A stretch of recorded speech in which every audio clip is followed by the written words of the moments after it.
youth sports. Experience the Blodorn difference. Quality products, design, delivery, and expert service. Blodorn Lumber, 1202 North Federal in Riverton. Blodorn Lumber. Community Health Centers of Central Wyoming has locations across Fremont County ready to serve you at DuBois Medical Clinic, Riverton Community Health, and Lander Community Health Pediatrics. We accept all forms of insurance, including Medicaid and Medicare. Are you struggling to get medical care? Ask for their sliding fee scale. From family medicine to pediatrics, Community Health Centers are here to serve you. Call 307-463-7160 or visit chccw.org to schedule your appointment. Take the next step in higher education at Central Wyoming College. Offering 2- and 4-year degree programs in a variety of fields, Central Wyoming College is transforming lives and strengthening communities through learning, leadership, and connection. Detailing done different can protect your vehicle with S-Tech's Action Series, Carbon or Smart Series ceramic tint, plus premium ceramic coatings for maximum UV and heat protection. All backed by a lifetime warranty. Expect expert detailing to make any ride look brand new. Call 307-851-5158 today. Detailing done different. Discover Thermopolis is proud to stand with our Bobcats. From local attractions to hometown pride, there's always something to cheer about here. Discover Thermopolis, celebrating our community and rooting for the Bobcats all season long. Dos Solitos is proud to support Fremont County sports teams. Enjoy bold Mexican flavors that'll have your taste buds shouting, "Olé!" Follow them on Facebook, Instagram, and TikTok for updates on events and food truck locations. You need an oil change, but you don't have a lot of time. Expressway Lubes on South Federal in Riverton and Highway 789 in Lander provide a fast, professional lube, oil, and filter change. Expressway Lubes, locally owned and proud to support our local student athletes.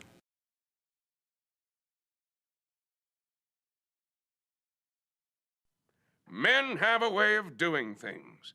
A man has his way of eating, of exercising, of keeping his hands warm, and of straightening up.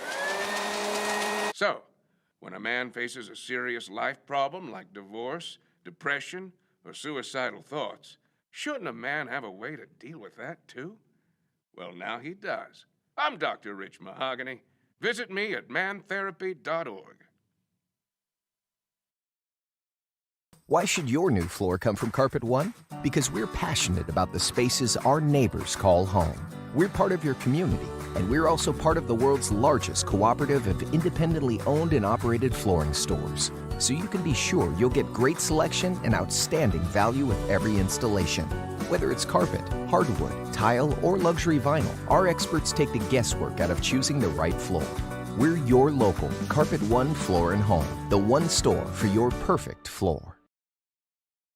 Visit Lander Gambles to make your home feel like new. They will beat any competitor's price. Stop by to speak to one of the sales agents or visit LanderGambles.com. Lander Gambles will help you find the perfect product that fits your budget and lifestyle. Lander Gambles, 420 Main Street, Lander, Wyoming.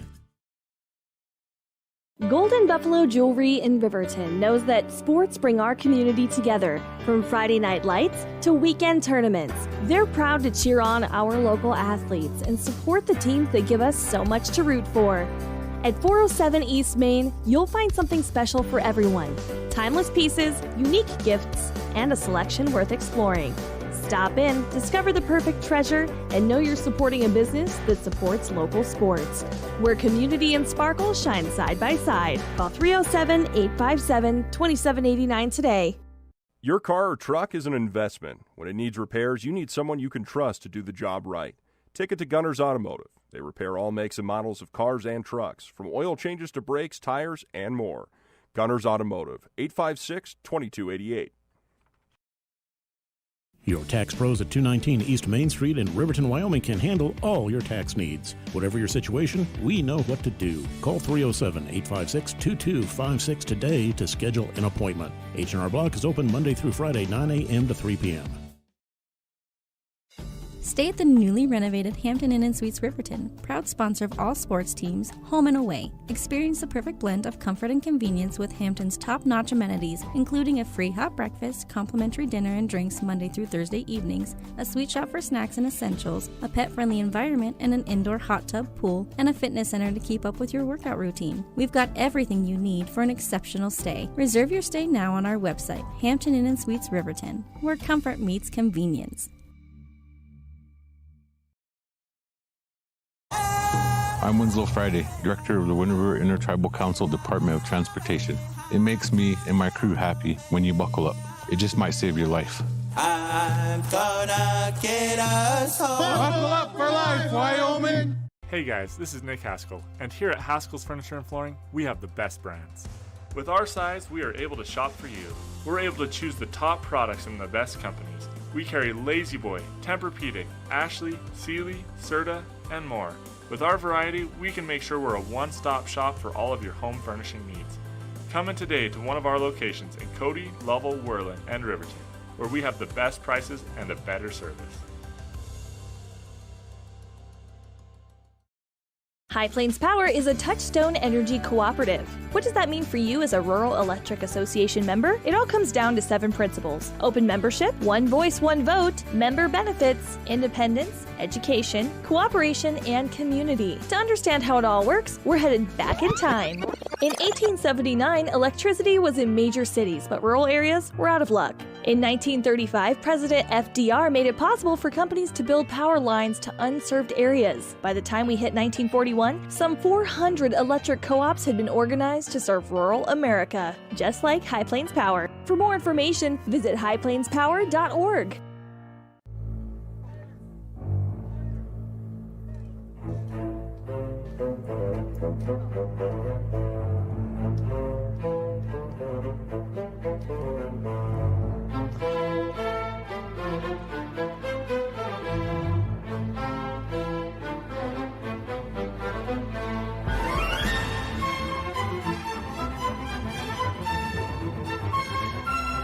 And welcome to the Hampton Inn Suites pregame show here on 99.1 KWYW The Heat. It is the Week 3 game of the week between the Shoshoni WRanglers and the Lingle-Ft Laramie Doggers. Excuse me.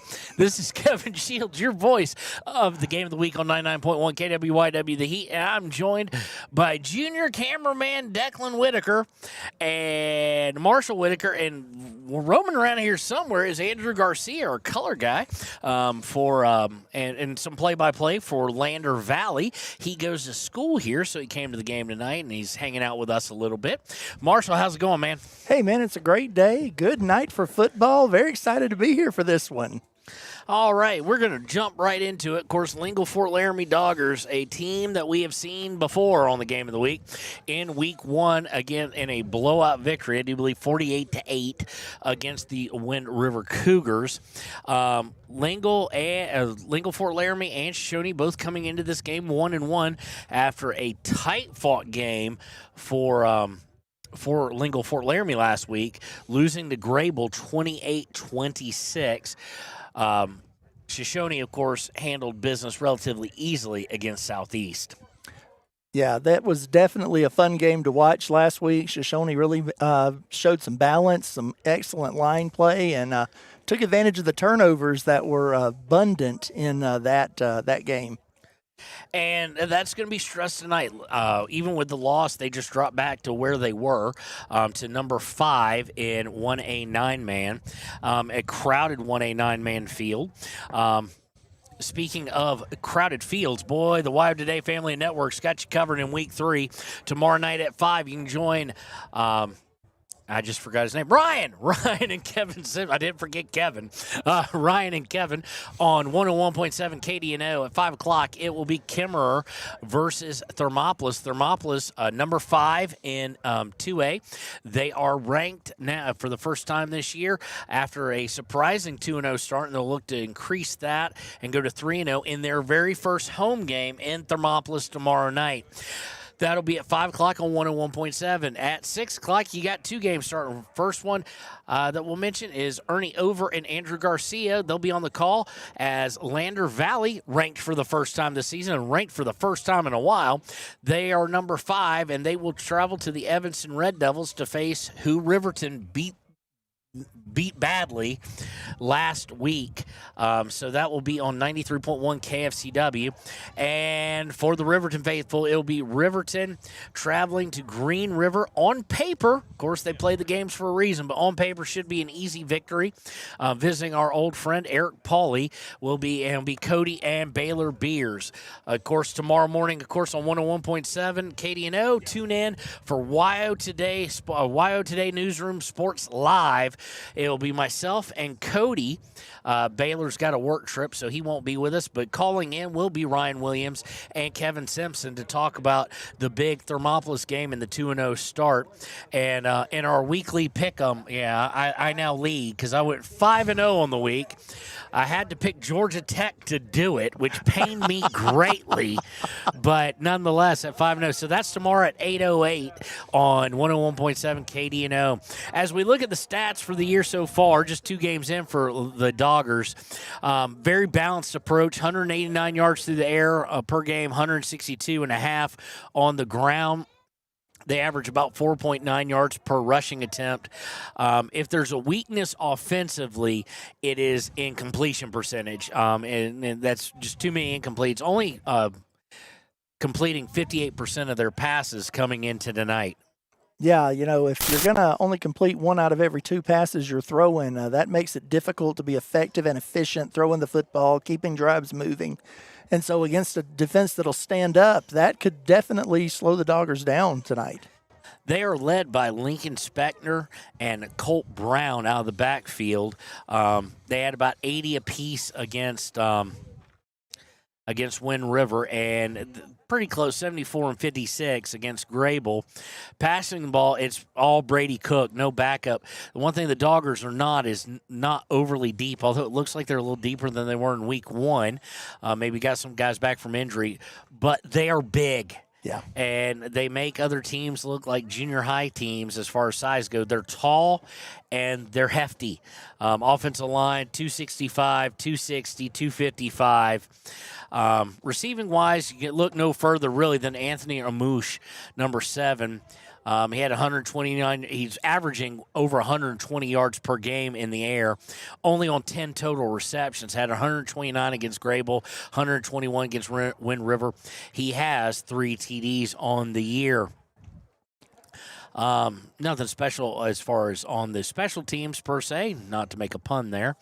Kickoffs is Anthony Amouche, and as you saw in the week 1, kid's got a cannon, especially for 1A 9-man. Yeah. Averages about 54.5 yards on kickoff. They do give up some returns, mind you, because the net average is only 35.5.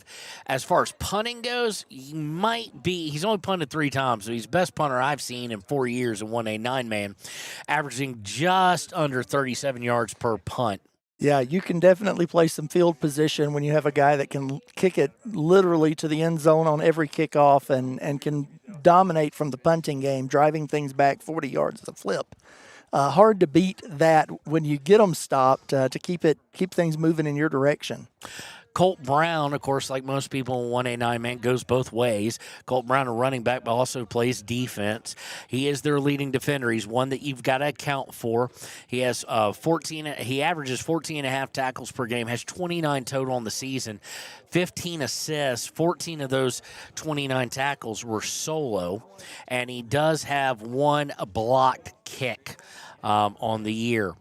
Now, as we cruise on over to the home team, again, another balanced team, 178 yards for the Wranglers through the air, just shy of 158 on the ground.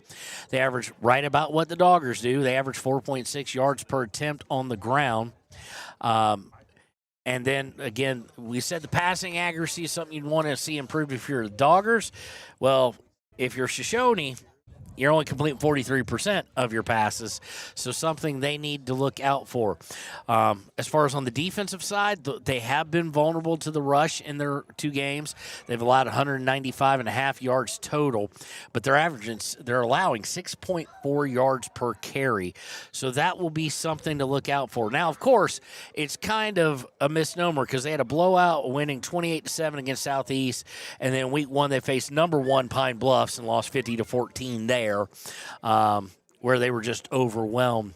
When it comes to rushing, when it comes to passing, you look no further than the Kissling brothers, Caden and Carson. Carson, the leading rusher, averaging 7.2 yards attempt, has a long of 28, has 116 yards on the season. Caden Kissling, had 116 against Southeast, Caden Kissling is the quarterback. They kind of interchangeable. The linchpin in a victory possibly for night might be our former player of the game from last week, Oakley Hicks. Yeah, Oakley definitely demonstrated that he could get open, that he could get the ball, and that he could get in the end zone. And those are all things they're going to need him to do tonight if they're going to win this game, is get open, get the ball, get in the end zone, and really make some things happen on the offensive side. Unlike Lingle-Ft Laramie, who's kind of has one guy.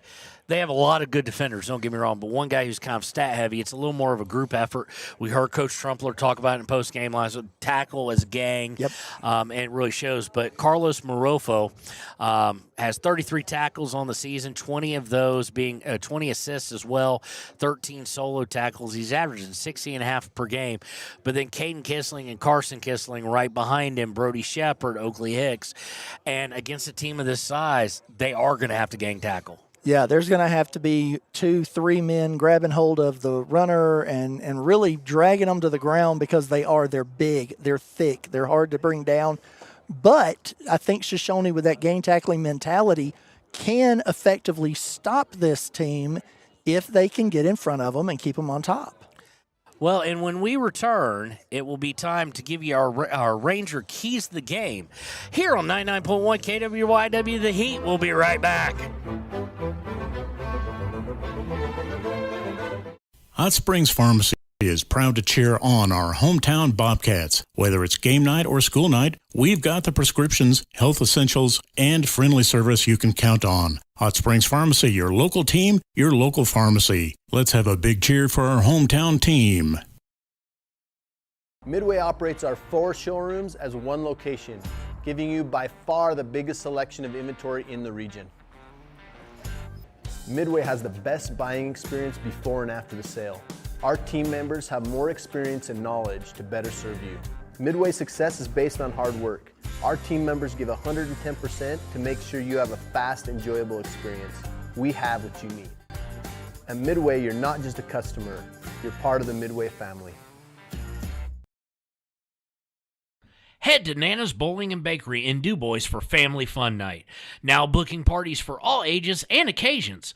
To reserve your company, family, or birthday party, call 455-3660. Nana's Bowling and Bakery is proud to support Fremont County student athletes.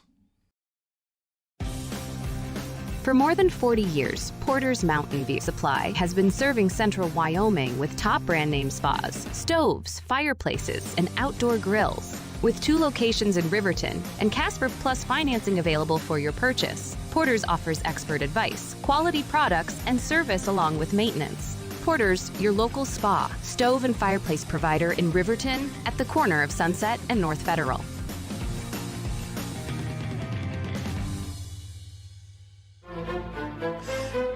And welcome back to the Hampton Suites pregame show here on 99.1 KWYW The Heat. If you're listening on the radio, you're on your way home from work. Remember, we live stream all of these games. You can find them on Wyo Today's YouTube page. And if you find out one of the posts on Facebook, there's about 3 of them that now have the link. The ones that we posted earlier with the schedule and whatnot, and then a special one just for the game. Just click on that link. It'll take you to our YouTube page, and you can watch all the action here from Shoshoni. Beautiful night for football. We're going to jump into our keys to the game. And you'll know I'm all about the cliches. So first and foremost, ball security and turnovers.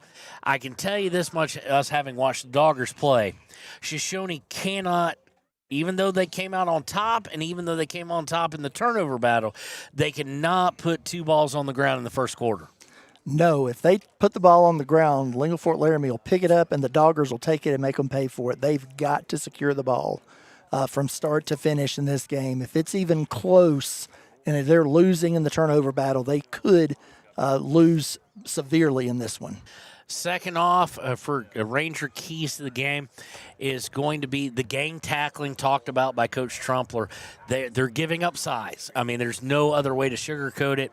Declan, if you'll swing around to the team in white real quick, you can go a little faster than that. It's not gameplay. And then go back to the blue real quick. Stay there. Okay, there. You can see the size even on your camera. There's a huge size difference, especially on height, but also in weight between the two. So gang tackling, they're going to have to tackle as a unit because, quite frankly, I'm not sure guys are going to be able, especially the Kissling brothers, for example. They're not overly large. Taking down Speckner and Colt Brown by themselves is going to be another thing coming. Yeah, those guys are looking like semi-trucks coming down on Yugos, and so they're going to have to step up. They're going to have to play with fundamentals. They're going to have to play together. If they do that, I think that they can absolutely get good, solid stops. If they don't, then it's going to be really difficult to get the Doggers off the field offensively. And lastly, kind of a key to the game, Shoshoni's going to have to be very wary to not get behind by multiple scores. And I'm even talking, I start getting worried at 10 by 10 because at that point, if they're worried that if Lingle-Ft Laramie's worried about the Wranglers and their ability to come back, they're going to line it up, use that size to their advantage. They're going to run between the tackles, and you've kind of got dual threat and Speckner. Speckner's going to beat you up, run you over. Colt Brown can run you over, but he's more likely just run away from you. He may, next to Carson Kissling and Caden maybe, probably the three fastest guys on the field. Yeah, it's definitely a situation where if they start leaning on Shoshoni inside the tackles, and I would say inside the hash marks, if it turns into a hash mark battle, Lingle-Ft Laramie absolutely has the advantage, and if they're up by 10 points, it could be a long night for Shoshoni. When we return, it'll be time for the Arapahoe First starting lineups here on 99.1 KWYW, The Heat.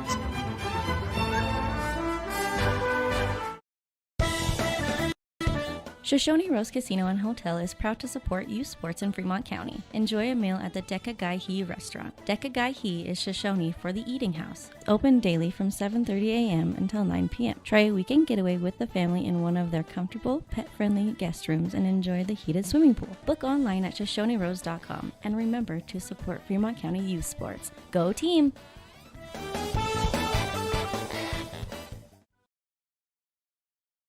When repairs are complete after a collision, you expect your car, SUV, or truck to look like new. That's the service you'll receive at Stork Auto Body in Riverton. Professionalism and meticulous attention to detail. You can depend on Stork Auto Body, 841 Miniweb Avenue, Riverton. The choice is yours. Sutherland's Friends of the Family Plus Consumer Credit Card lets you choose from 5% off instantly at the register or special financing on qualifying purchases. That means no forms, no waiting, no rebates. You can choose 5% off instantly with your Sutherland's credit card. Got a big project? Choose special financing. The choice is yours with Sutherland's Friends of the Family Plus Consumer Credit Card. Subject to credit approval. Minimum monthly payment required. See store for details. Only at Sutherland's. Hi, my name is Deputy Krista Grove with the Laramie County Sheriff's Office. I wanted to remind everyone that no matter how big your kiddo might seem, they should probably still be sitting in a booster seat. My son, Sylvester Grove, 9 years old, still sits in a booster seat in my vehicle.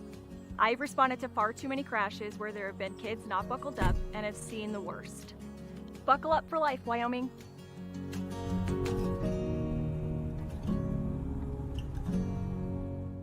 Clogged drains? Top Priority Drain Cleaning's got you. Fair prices, top service, and a lowest price guarantee. Show any past price and they'll beat it by 5%. Call Top Priority now at 307-709-CLOG. They would like to wish all the Fremont County teams good luck this year. For a place, a people, an idea. For right and freedom, for liberty and justice for all. For every square inch, between fruited plains and spacious skies, Marines fight to win. See all the battles Marines fight to win at marines.com. Living well isn't just about things. It's about the things that matter. Your family, your friends, and your health.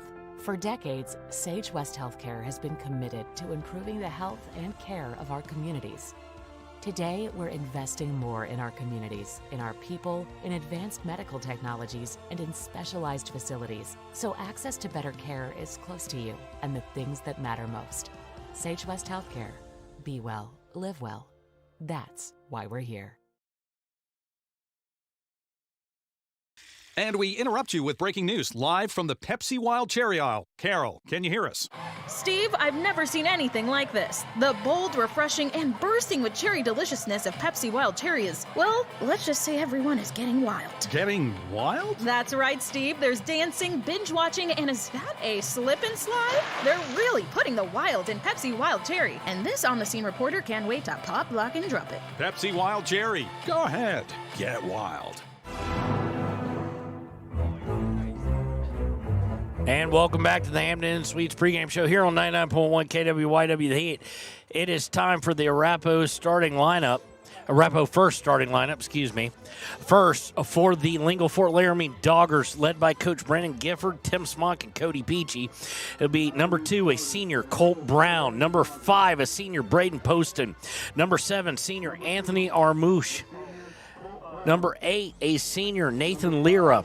Number 11, a freshman, Gage McFarland. Number 17, a senior, the quarterback, Brady Cook. Number 28, a junior, Caleb Smith. Number 30, a sophomore, Lincoln Speckner.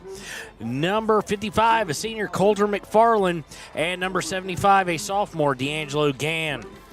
For the Wranglers, led by head coach Tony Trumpler, assisted by Jody Good, Drew Paragoy, Toby Wood, and J.J. Pingetzer. Number 1, a senior, Oakley Hicks. Number 5, senior, Corbin Brown. Number 8, the quarterback, a junior, Caden Kissling. Number 9, a senior, Carson Kissling. Number 10, a junior, Brody Shepard. Number 11, a junior, Cameron Eater. Number 44, a senior, Caden Bridger. Number 61, a senior, Michael Wilzeski. Got them to tell me how to pronounce it. And I'll probably botch it anyway. And number 87, a junior, Carlos Marufo.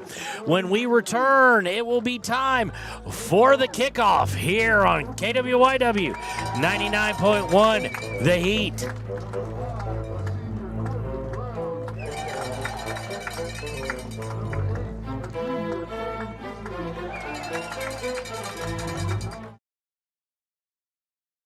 B&M Septic and Excavation offers prompt professional service. Call them today for a quote at 850-2200.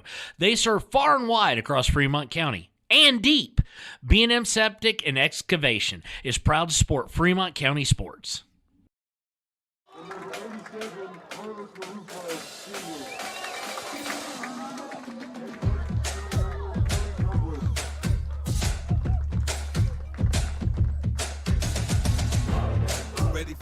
And welcome back. It is kickoff time for the Week 3 Game of the Week here on 99.1 KWYW The Heat.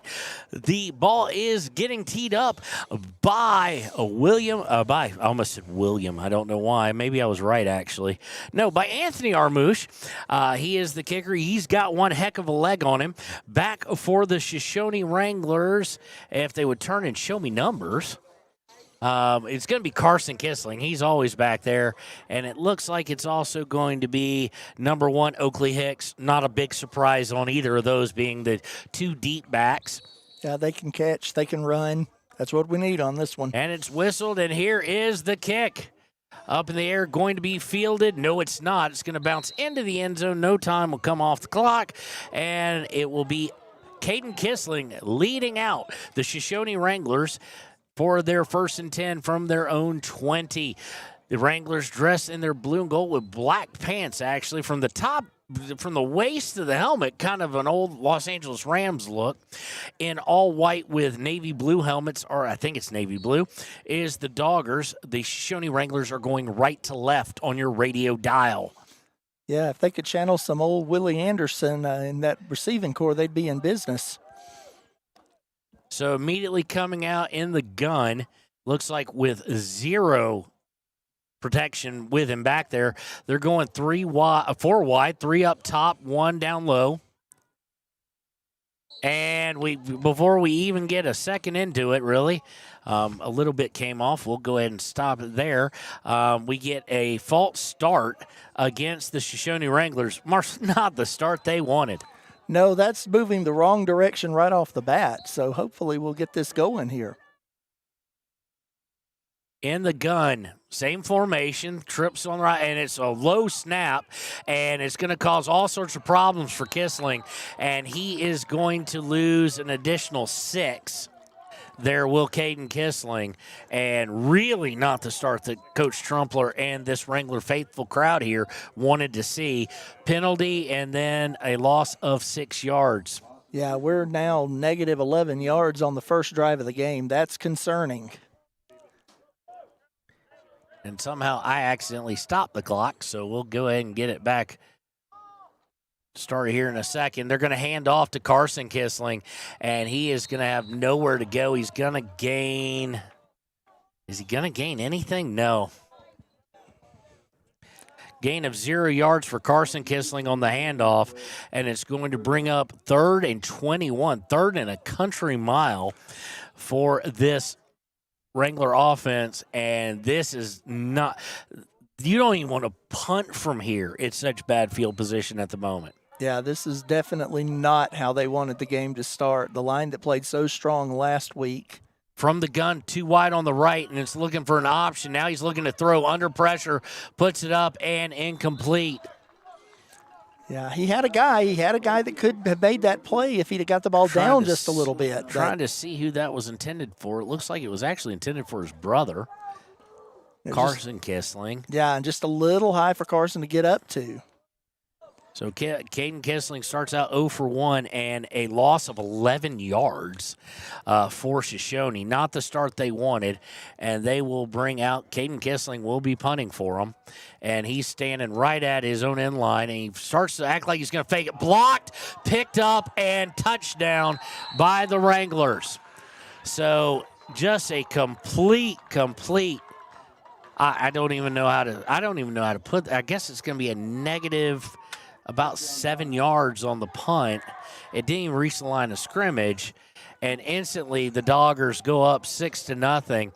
And part of that problem there, I'll just be honest, I've never been a fan of the running when you're outsized. Yep. And the way they punt is they run a little Australian type rules. He ran off to his right, and the line just had given in already. So we're a minute and 24 seconds in here. The offense for the Doggers hasn't even touched the ball. They're up 6-0. Extra point is bobbled. They're going to pick it up, and it's going to be snuffed out. So good stop there by Shoshoni, but they still trail 6-0 with 10:36 to play in the first. We'll be right back. Shoshoni needing to answer with some positivity here on 99.1 KWYW The Heat. A proud sponsor of this broadcast is Bailey Enterprises. For over 50 years, Bailey has become the name you can trust. With Pit Stop Travel Centers, you can fuel up and stock up on trip snacks at locations all over Fremont County. You can also put your trust in Bailey Tire and Auto for service to keep handy for those times when your luck runs out on the road. Refresh at the Speedway Cafe with a dine-in meal or a round of carry-out with a variety of specials to keep you going. Go with Bailey.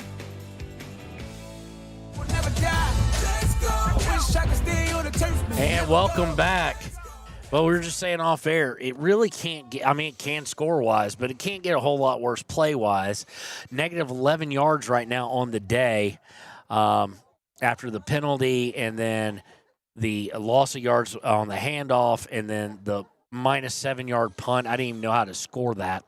But they did get a luck on a bad snap on the extra point, and Armouche will look to kick off here, and he's going to send this back. Oakley Hicks looks like he wants to field it, and luckily he fields it in the end zone because he didn't field it. He muffed it a bit. I think he's still been able to pick it up, but maybe it got lost in the sun's really shining from the west now. So with 10:36, here we go again. Caden Kissling at quarterback, and 1st and 10 from the 20 for Shoshoni.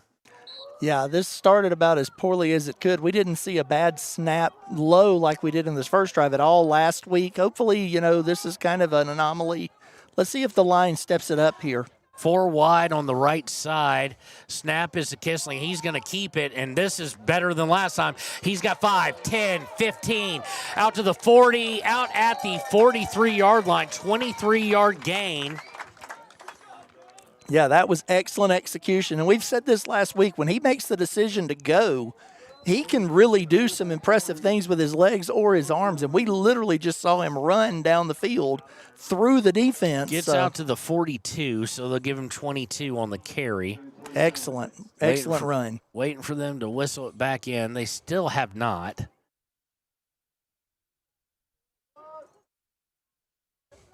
Still waiting. No signal yet. Still no signal. Did he not start it? Or did he go out of bounds? Okay. They're going to say he went out of bounds. So going from the gun, 3 wide, trips on the right. Kissling, snap is good. He's going to look to take off. Now he's scrambling. Now he looks to throw. Oh, and almost picked off. That was a dangerous throw. You could get away with that against Southeast last week, but not against this Dogger defense. I'm not even sure who that was intended to. We're going to say Oakley. He was in the vicinity.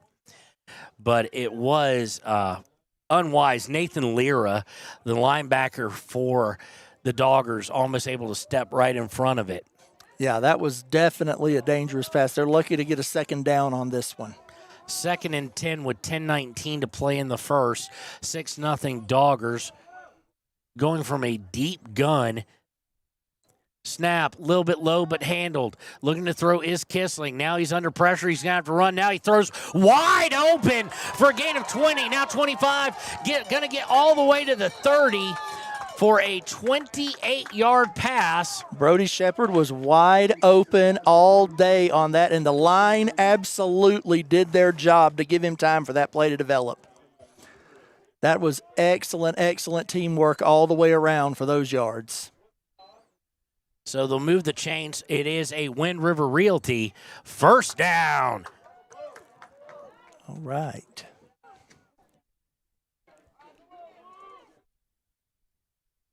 Coming out in the gun, he's got 4 wide on the left. Going to look for a quick screen to Oakley. Hicks is going to break free. Didn't go down all that well, but pops right up. He's going to get down to about the 22, so call it an 8-yard pass to Oakley Hicks. Yeah, that was really nicely set up. They were looking in a couple of different directions. They were not looking for that little slip screen there to the receiver. And that's where you got to do is you got to trick them up. You got to move them around a little bit, get those big guys huffing and puffing in order to really have the opportunity to drive this thing down the field. So looking at what we've got here, they are looking at the receiver and the beautiful inside handoff. Handoff to Carson Kissling. He's going to, looks like the far ref is spotting him a little short. We'll see here if they give it to him. Middle of the camera. So, no, he's going to be a little short. It's going to be a gain of 1 then because it was 2nd and 2. So, bring it 3rd and 1. No doubt 4-down territory here. Absolutely. And, 3rd down has always been a tricky down here in 9-man. So, let's see if they're able to pick this thing up, keep the 4th down off of them. Trips on the near side. Carson's back there with Caden. Caden, snap. He's going to keep it. Carson trying to block for him. And he's going to get short by about a yard, but what will be interesting to see is do they take what looks like a flag? It's in the vicinity of holding because they're going to go for it. So do you make it where it's a risk? Do you give them 3rd and 6? Or do you keep them at 4th and, loss of 2? So they might go with 4th and 3. We'll see here what they decide to go with. Yeah, that's going to be an interesting play depending on the call. I was afraid the way it came in that it might end up holding. Yep. It is holding, and they are indeed going to take it. So it'll set up a third and 11. Huge penalty there. And that's a long 11 that we're looking at. It's almost 12, so that's going to be interesting. It's right back. It's basically like nothing happened. It wipes out the Oakley Hicks big gain. Carson getting it down to 3rd and 1, and now you're looking at 3rd and 11. Caden couldn't run it. 4 wide on the far side, and we're waiting and we're waiting and we're waiting for the ref to say he's ready. There we go. And from a dead ball stop, snap is to Caden Kissling. He's under intense pressure, evades 1.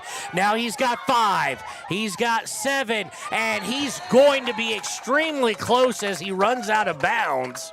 Yeah, that last shoulder drop there might have gotten them to the first down. If it didn't, it got them within It's so close. It's an 11-yard gain for Caden Kissling. It's just, did it get the inch? And it did. It is a Wind River Realty first down, and Caden Kissling had to do that one by himself. Well, I look at that, and I'm not sure if the line just let them by, and as they ran past Caden, he just took off up the middle. That was really, really well designed, if that's what they did. At 4 wide. I don't think they wanted to put him under that much pressure. That's one thing about size versus speed. Lost a little bit containment there. Going from kind of a pistol formation. Carson behind Caden.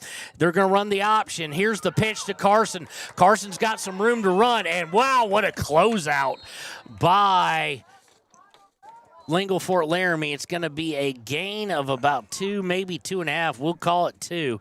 Carson having a hard time finding some rushing angles here. Yeah, Anthony Arnouche was on top of him. He closed. There was a gap. There was a window, and then suddenly there was nothing but Anthony Arnouche there to shut that down.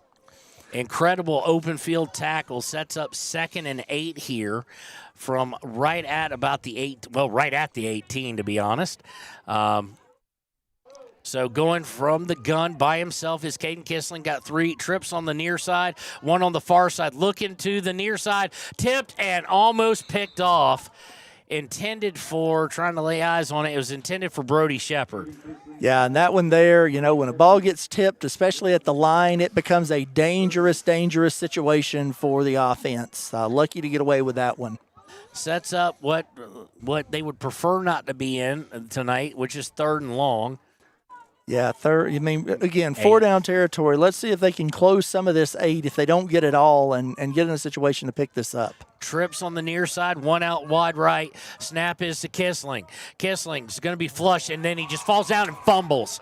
And that did not look good on several sets. It's going to go down as a rushing loss of about -7, but the more critical part, and he pops right back up. He didn't look good when he went down. He did not look good, no, and he went to plant that foot, and suddenly it just wasn't there, and to the ground he went, and those can be very, very dangerous, difficult situations for sure. That's how injuries happen, and we are grateful that he popped up and he's back in moving around and looks like everything's okay. That is a scary moment for everybody. Well, and they'll be 1st and 10 from the 28-ish for Lingle-Ft Laramie. This is our first look at Brady Cook in this offense. There's a snap, and surprise, they hand it off to Colt Brown. Brown is going to gain right at about 4 for his first carry, slightly below his season average, but kind of what you expect. They're going to line up and run the ball to set up the pass. Yeah. A missed opportunity right there for Shoshoni, and just one of those only the first turnover, technically. Turnover on downs would have happened or whatnot, but the special teams touchdown. Here comes Brady Cook in the gun. He's got trips wide to our near side. Cook, the snap, looking for a little screen pass. Goes out to Braden Poston, and Shoshoni wraps him up for about a 6-yard loss.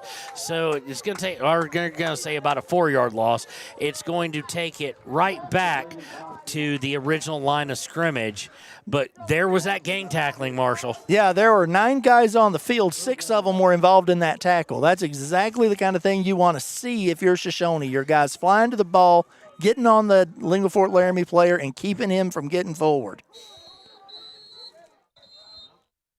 So we are going to get, looks like, a timeout on the field. And that'll be, it looks like, by Lingle-Ft Laramie. We'll take it with them. 6-0. Big third down coming up for the Shoshone defense as they've proven they can move the ball, but they've got to finish. We'll be right back on 99.1 KWYW, The Heat.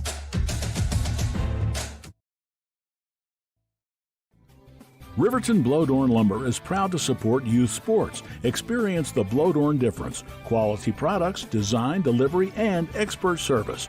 Blodorn Lumber, 1202 North Federal in Riverton. Blodorn Lumber.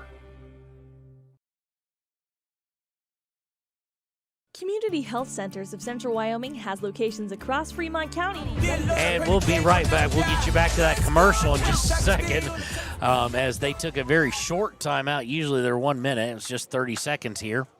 Coming out of the timeout, Lingle-Ft Laramie Doggers facing a 3rd and 10. They're going from the gun. Almost all the receivers on the far side in very tight. Snap to Cook, and he's under pressure. Going to get a hold of him. Can't get him down, and he's going to throw it away. And really, that could be intentional grounding. He got outside the pocket, but what he didn't do, Marshall, was get it past the line of scrimmage. But it looks like they're going to give it to him. Yeah, I mean, there was a receiver, within 10 yards of where that ball hit the ground, but that looked a lot like intentional grounding to me from up here. I don't know. I didn't see anybody in the vicinity, maybe a little back, but he was just trying to get rid of it. They're going to have to, I assume, punt here. Yes, going to punt is, well, go figure, Anthony Arnouche is going to punt. Going back for Shoshone will be Caden Kissling, the quarterback. And the punt's pretty good. It's going to bounce about 35 to the 30. He's just going to let it roll dead at the 26.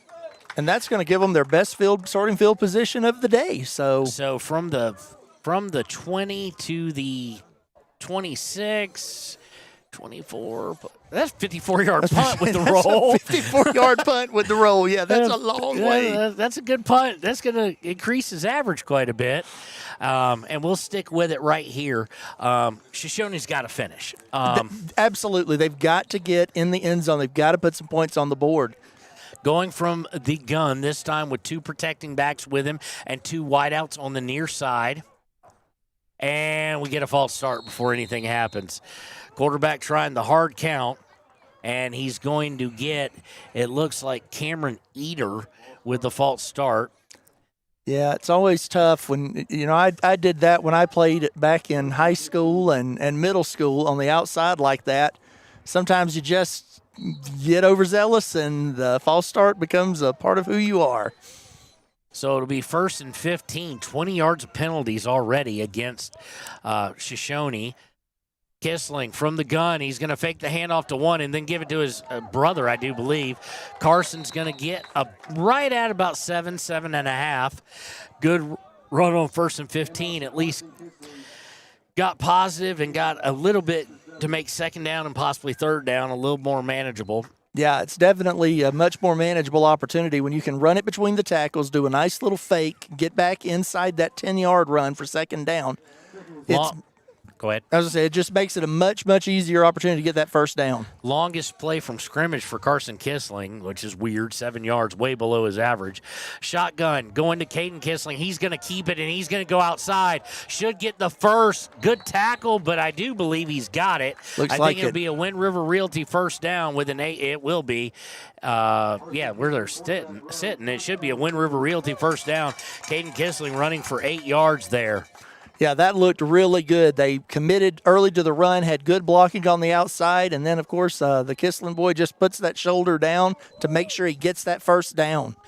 Caden Kissling with 28 yards, 5.6 yards per carry so far from the gun with 2 wide on the far side, 2 protecting back. Snap to Kissling. He's going to fake it. This time he gives it to Brody Shepard, I do believe. Yep, and Brody Shepard is going to get stopped for about 1. Yeah, when you've got 3 options in the backfield for who's going to take it, but they're running in the same lane, Eventually, the Doggers are going to start shutting that down, and that's okay. We want them to start moving to the middle. That's going to open up some of the outside opportunities that Shoshone's been looking for to keep wearing those guys down. He got positive yards. We have it as a 2nd and 9. The scoreboard has a 2nd and 9. That's about as close to no gain as you can get while still getting a gain. Good job by the defensive line there for Lingle-Ft Laramie. From the gun, too wide on the near side this time. Kissling's going to fake it to both backs, Shepard and Kissling, his brother. Now looking deep. He's got a man wide open at the 45, 40, 35, 30. Cuts inside to Carson Kissling. 20 to the 15 to the 13-yard line. And that right there was as pretty a play as you can draw it up. Did the fake, dropped back, got good protection. His brother got open, and suddenly the Kissling boys were bringing Shoshone to life. Wind River first down on a 50-yard completion by Kissling to Kissling. It's just how they drew it up, man. So here they are on about the 14, so it's going to be actually a 49-yard gain for them. And he was wide open. Snap, too wide on each side. Looking for the fade. It's not there. He moves around, throws the end zone, and tipped. Great tip there by, and we got to catch the clock back up.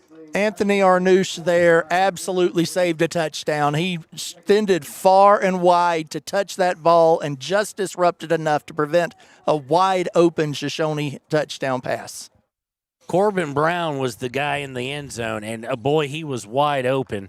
But it'll bring up 2nd and 10. Good job by Arnouche. Arnouche just everywhere. Yeah. Right now. Going with 5 wide now are the Wranglers. Kissling in the backfield by himself. Snap. Going to quickly get it out to Hicks. Hicks is going to get about, let's say, he's going to get about 3, it looks like. Looks like it. And then he got that 3, and then Gage McFarland of the Doggers just greeted him at that point, and it was a dead stop. Trying to see exactly what they're going to give him. Yeah, about 3.5. We'll say 3. Sets up 3rd and 7 here. You know, that was a nice little slip screen. That was a little bit out of character from what we were expecting to see, and that's, again, just keeping them guessing. 5th, 3rd down faced by Shoshone. They've converted on 2. They're 50% on the day. We'll see how it goes here. Snap to Kissling. He rolls. He's looking to the end zone. Stiff arms the guy, now comes back to the near side. He's got it wide open. Going to run for the corner. Touchdown, Shoshone Wranglers. Beautiful play. Just like they drew that one up, too. You know, come this way, let them shut it off and hit you and throw the guy to the ground, run around the other way, score the touchdown.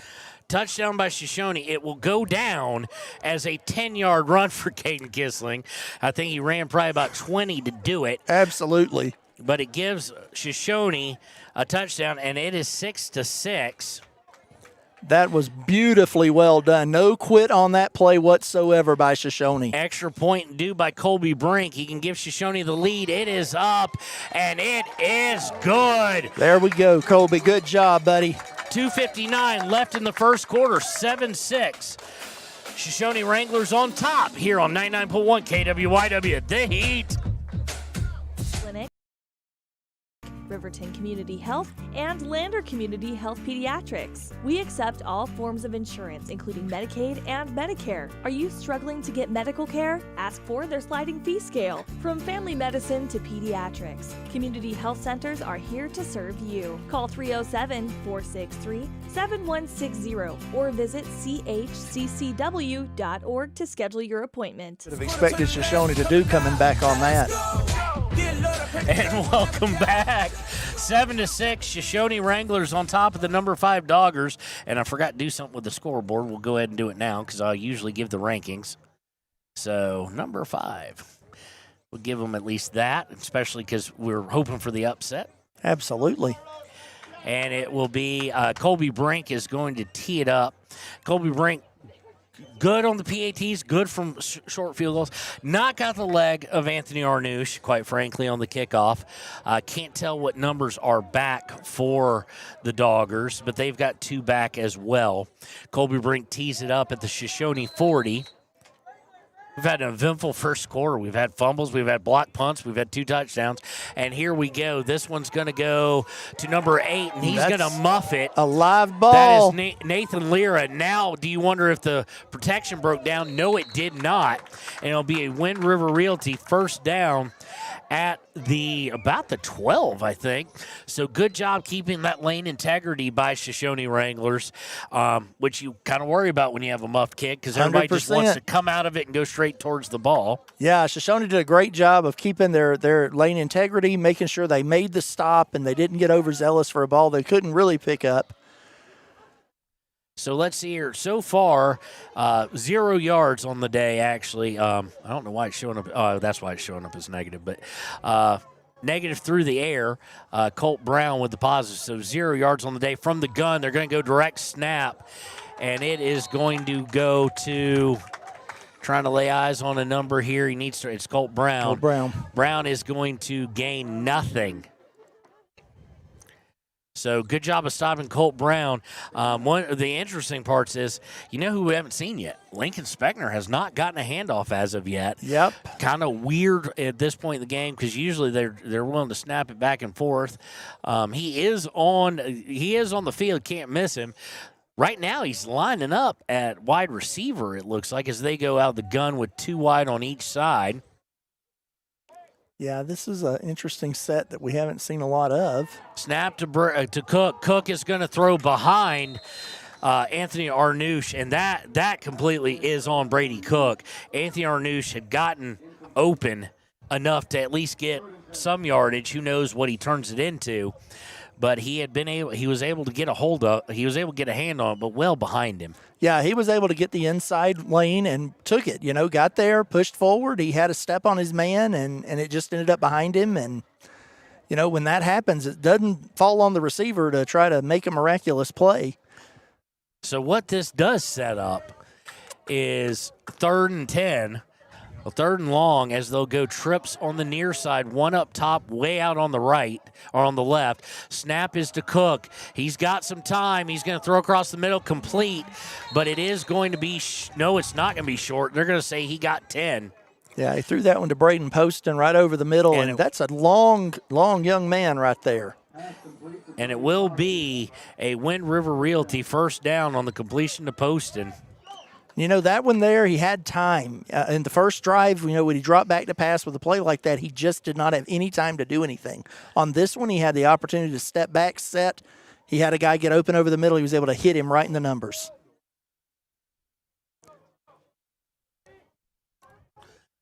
So Brady Cook coming out of the huddle.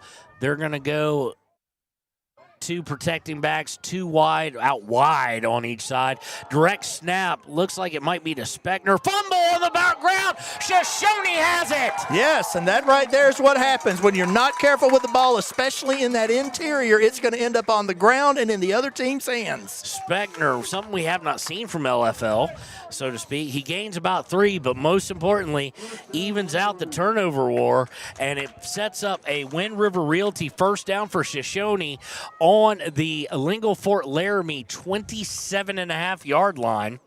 So great field position here for Shoshoni. A chance to increase their lead here. Minute 21 left in the first. Been a slow quarter because we've had a little bit of everything. From the gun, 4 wide, 1 protecting back. Snap is to Kissling. He's looking deep. Now he's going to get flushed. He's going to have to keep it. Can he get outside and get a little positivity? Yes, he can, as he is going to gain about 2.5, call it 3. Yeah, he earned those 2.5, 3 yards right there. I'm an old Falcons fan. I used to watch Jamal Anderson throw stiff arms like that at defensive backs, and it's impressive to see it at the high school level when it's done well. Since you say you're a Falcons fan, and we didn't get a clock starting, so we'll have to hold it up here for a second. They've got minute 12. We got 53 seconds. Probably on us, most likely, from the gun, from the pistol this time, kind of an offset eye behind him. 2 wide on the far side. Snap is to Kissling. He's going to roll right, looking to throw. Now he's looking to keep it. Now he's looking to throw again, and almost intercepted. So now we'll go ahead and get the. He's got a little bit of a bugaboo on almost intercepting it or throwing it into coverage. That one was intended for Corbin Brown again. who just can't buy a straight pass. It's always tipped by somebody. But that's one of those, Caden's got to know time and place and just eat it or run out of bounds. Do not turn the ball over with this field position. Minute 04 left in the first quarter. 7-6 Shoshone over the number 5 Lingle-Ft Laramie Doggers, facing a 3rd and 8. Kissling back there with Shepard and Carson. Kissling, snap, fakes the handoff to both. Now looking to throw, is going to throw it to Shepard. Shepard trying to move inside, does so, and it's going to be darn near close. Let's see here. He's going to be a little bit short after a 6-yard gain. And that was a beautiful, beautiful play. Run the 2 fakes, get the back out there, and do kind of an old Eric Metcalf extended handoff to invite the back to do something with it with a little bit of room. So it's going to set up for, I don't know why they took it down. They're going to say he only gained about 6. So it's going to set up 4th and a very long 2. As we're now under 30 seconds to play. And they're going to hand it off. And on the second effort, I do believe that was Carson Kissling. It was. He is going to gain about 5, actually, is Carson Kissling. Nice gain for the Wind River Realty, first down. Definitely worth seeing them just make the commitment. We're going straight ahead, straight line, tight, 3 backs in the backfield, get him the ball, and just go forward. North and south running will cut that distance to the first down every time. So much better on 3rd down this time, too. I don't think they're going to break the huddle here. They're going to let it go to the second quarter. So we'll take it with them, and we'll be right back. Upset brewing right now, 7-6 Shoshone over the number 5 1A9-man poll Lingle-Ft Laramie Doggers here on 99.1 KWYW. The Heat. Moving right past them, just lacking the passion. Shoshone Rose Casino and Hotel is proud to support youth sports in Fremont County. Enjoy a meal at the Deca Gai He restaurant. Deca Gai He is Shoshone for the eating house. Open daily from 7:30 a.m. until 9 p.m. Try a weekend getaway with the family in one of their comfortable, pet-friendly guest rooms and enjoy the heated swimming pool. Book online at ShoshoneRose.com and remember to support Fremont County youth sports. Go team!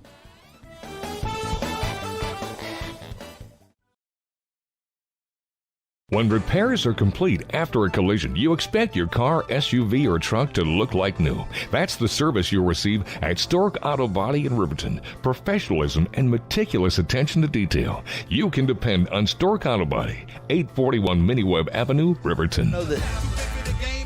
All right, we're going to welcome back to 99.1 KWIW, the Heat. Shoshone up 7-6 on the number 5 Doggers, and we flip the side of the field. The only shade on the field right now is the building we're sitting on the deck of. And it will be a 1st and 10 from, it looks like, about the 16-yard line. So in the red zone, and Shoshone, even though up, I'm going to still say they need to finish here. Absolutely. Absolutely. Out of the pistol, 2 wide on the near side as they now go left to right on your radio dial. Snap. Kissling looking for the end zone. He's going to go for Hicks, and he just can't come up with it. Good coverage, but he did have a shot at it. You know, it got in his hands. And, you know, Jerry Rice used to say, if you can touch it, you can catch it. That was one of those that they needed the catch. Now, I think Oakley Hicks is a really great receiver for Shoshone, but I think you may be unfair comparing him to the greatest of all time in the NFL. Look, now, I mean, I think Oakley would agree. You know, I should have made that catch. And, you know, that's one they needed. I didn't say it wouldn't have been hard. It wouldn't have been play of the week. But they have been able to get their hands on the ball. I think it may have been tipped. Really can't tell from this angle. That's Shotgun, true. 2 wide on the far side, 2 protecting backs, 1 on each side. Kissling gets the snap, fakes it to Carson. Now he's going to run it. This is a design keeper, and he somehow makes his way through. I don't exactly know how he got through, but it's going to be a gain of about 6. I was watching that gap, and there was none, and next thing there was a Shoshone back going right through it, so that was impressive for him to get that positive yards. Keep the ball moving forward. Caden Kissling now with 47 yards on the ground, 94 through the air. The one thing Lingle-Ft Laramie has done, though, is eliminated his brother really from any danger right now. Does set up 3rd and about 5. It's a long 4, technically, as it's at the 10, and they started at the 16, but it's close to 5. From the gun, 2 wide on the near side. Snap, hands off to Carson. Carson trying to figure out a way to get some yardage. I know he's not going to have it, and in fact, he's not even going to be close, only gaining 2. Yeah, and that right there, you get them looking the other way. You had some opportunity there. Sometimes it's just a long way to get back to the line of scrimmage from that deep gun set. And so in that situation, the hole started to close before he could really get through it, and that's really what kept him from the first down. Now, here's interesting because I do believe they're in Colby Brink's range right here. They're electing to keep the offense out on 4th and 4. They have not attempted a 4th down on the game, or at least to go for it. Going from the gun, he's got 2 wide on the near side, 2 wide on the far. Carson Kissling back there with Caden. Kissling, the snap, and we get a flag. And what is that going to be? It's in a weird vicinity coming back, and it's going to go against Shoshoni. It's a delay of game. And that just cannot happen, as it will basically nullify everything previously. It'll set 4th and 9. Yeah, and now we see Colby coming on out to the field, and let's see if we can kick this field goal. So Colby Brink coming out here. It is going to be 26 plus 10. So it's going to be a 36-yard field goal attempt. Not easy chip shot at this level. Good snap, good. It's down, and it's up, and it is good. Absolutely. We're seeing better kicking at this level this year than I think we've seen maybe ever. I would actually agree wholeheartedly with that. So with 10:13 left, it is now 10-6 in favor of Shoshoni. We'll be right back here on KWYW The Heat. The choice is yours. Sutherland's Friends of the Family Plus Consumer Credit Card lets you choose from 5% off instantly at the register or special financing on qualifying purchases. That means no forms, no waiting, no rebates. You can choose 5% off instantly with your Sutherland's credit card. Got a big project? Choose special financing. The choice is yours with Sutherland's Friends of the Family Plus Consumer Credit Card. Subject to credit approval. Minimum monthly payment required. See store for details. Only at Sutherland's. And welcome back to KWYW 99.1 The Heat and Wild Today Media's coverage of the game of the week. Colby Brink hitting the field goal gives Shoshoni, extends the lead out to 10-6. He will tee it up here. Not the outcome they wanted, but they had to settle for it, especially as they looked to go on 4th and 4, and they had to delay a game. And that part of it especially is inexcusable.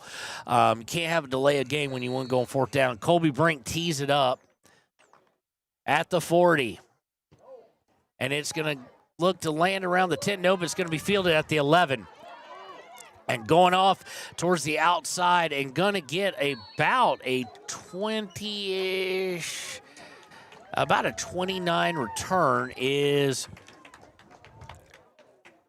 Lingle-Ft Laramie. It will set up a Wind River Realty first down for them at about the...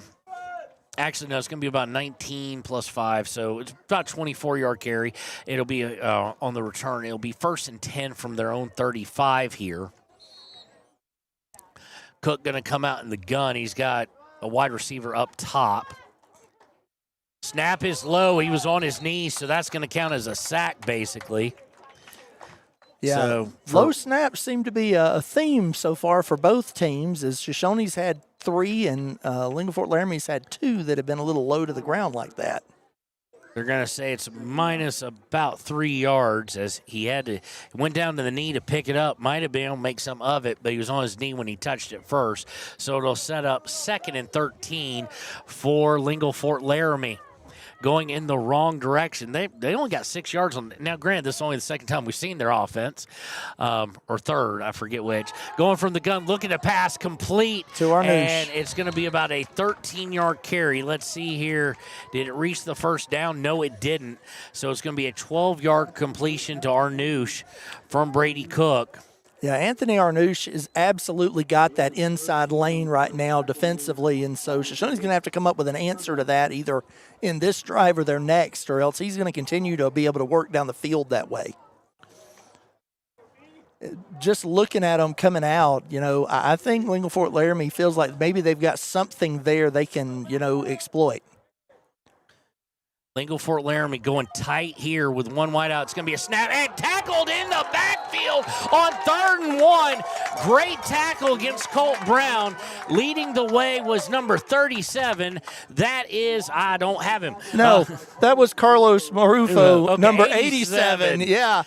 When there is a gap to exploit, he was right through it and in there to get that guy stopped. So -2 yards for Colt Brown there. Sets up 4th and about 2. Great gang tackling there as 2 got in the backfield quickly. So what do you do here if you're Lingle-Ft Laramie? You're going to put out 4 wide, 2 on each side. Cook in the backfield with 1 protecting back. Snap. Doesn't even fake the handoff. He's going to be pressured, and now he's under serious pressure. He's going to be grabbed and shoved out of bounds for a loss of about 6. But most importantly, 4th down, does not convert on it, and he'll go over on downs in Laramie territory for the Shoshoni WRanglers. Yeah, Carlos Marufo was running him down, and Preston Hance stepped up and paid the final shove to get him out of bounds and off the field. So 7:58 to go, 10-6 Shoshoni. Shoshoni's defense rallying to that ball in groups. And we will have it 1st and 10, a Wind River Realty first down at the 37.5. At this point, Coach Trumpler's game plan is absolutely working defensively. 4 wide, snap to Kissling. He's going to hand off to Carson. He is just bottled up, and he's able to just finagle his way to about a 5-yard gain. Good job by Carson there. They have had him bottled up. He's had struggle for yardage, and even with the gain of 5 there, Marshall still a struggle to find a hole. Yeah, he had to make his own there, and then, grabbing that 5 yards, that was purely off of effort and an unwillingness to quit. Both teams doing a good job against the primary back. Of course, that being Carson Kissling and Colt Brown. Neither one of them having great success. From the gun, trips to the far side, 1 protecting back. Snap is to Kissling. He's looking to throw. He fades, and he's got a wide open man, and he breaks free. Does Brody Shepard. It's going to go from the 34 to Brody Shepard at the 34 to the 19. Caught a 15-yard gain and a Wind River Realty first down. Beautiful designed play, rolled out very nicely. The defense kind of got caught in the middle, and it allowed Brown to just settle in and take that catch and move it down, made a move, grabbed a couple of extra yards as well. That'd be Brody, not Brown. Brody. Brody Shepard from the gun now. Kissling. He's looking to throw. He's going to look for the end zone. No, he's not. He's going to pull down. He's under pressure. Throws it late to Brody Shepard. Complete. Touchdown, Shoshoni. 19-yard pass to Brody Shepard. And when he rolled, he's had so much success running the ball there, able to find Brody Shepard for the touchdown pass, first passing touchdown of the day. And don't look now, Shoshoni building a bit of a lead. Yeah, that was a beautiful play. They used their ability to draw the defense in. Extra point is up and looks good and is good. And it is with 6:42 left in the first half. It is Shoshoni 17 up on the number 5 Lingle-Ft Laramie Doggers 17-6 here on KWYW 99.1 The Heat. With the Laramie County Sheriff's Office.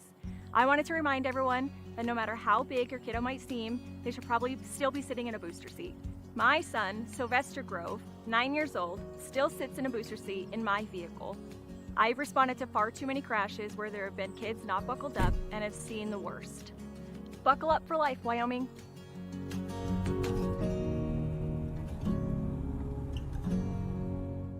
Clogged drains? Top Priority Drain Cleaning's got you.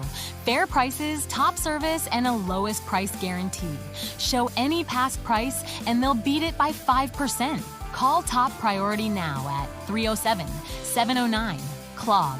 They would like to wish all the Fremont County teams good luck this year. And welcome back. We've been told it's too early to issue the alert, so to speak. 17-6, Shoshoni on top. And boy, if you'd had me really fooled if you told me this was going to be how it came about. after that first series by the Wranglers. Yeah, absolutely. You know, that was that's usually the sign that you're going, oh, they're just outmanned, or oh, they're not focused enough. But boy, talk about adjusting quickly. Colby Brink has it teed up.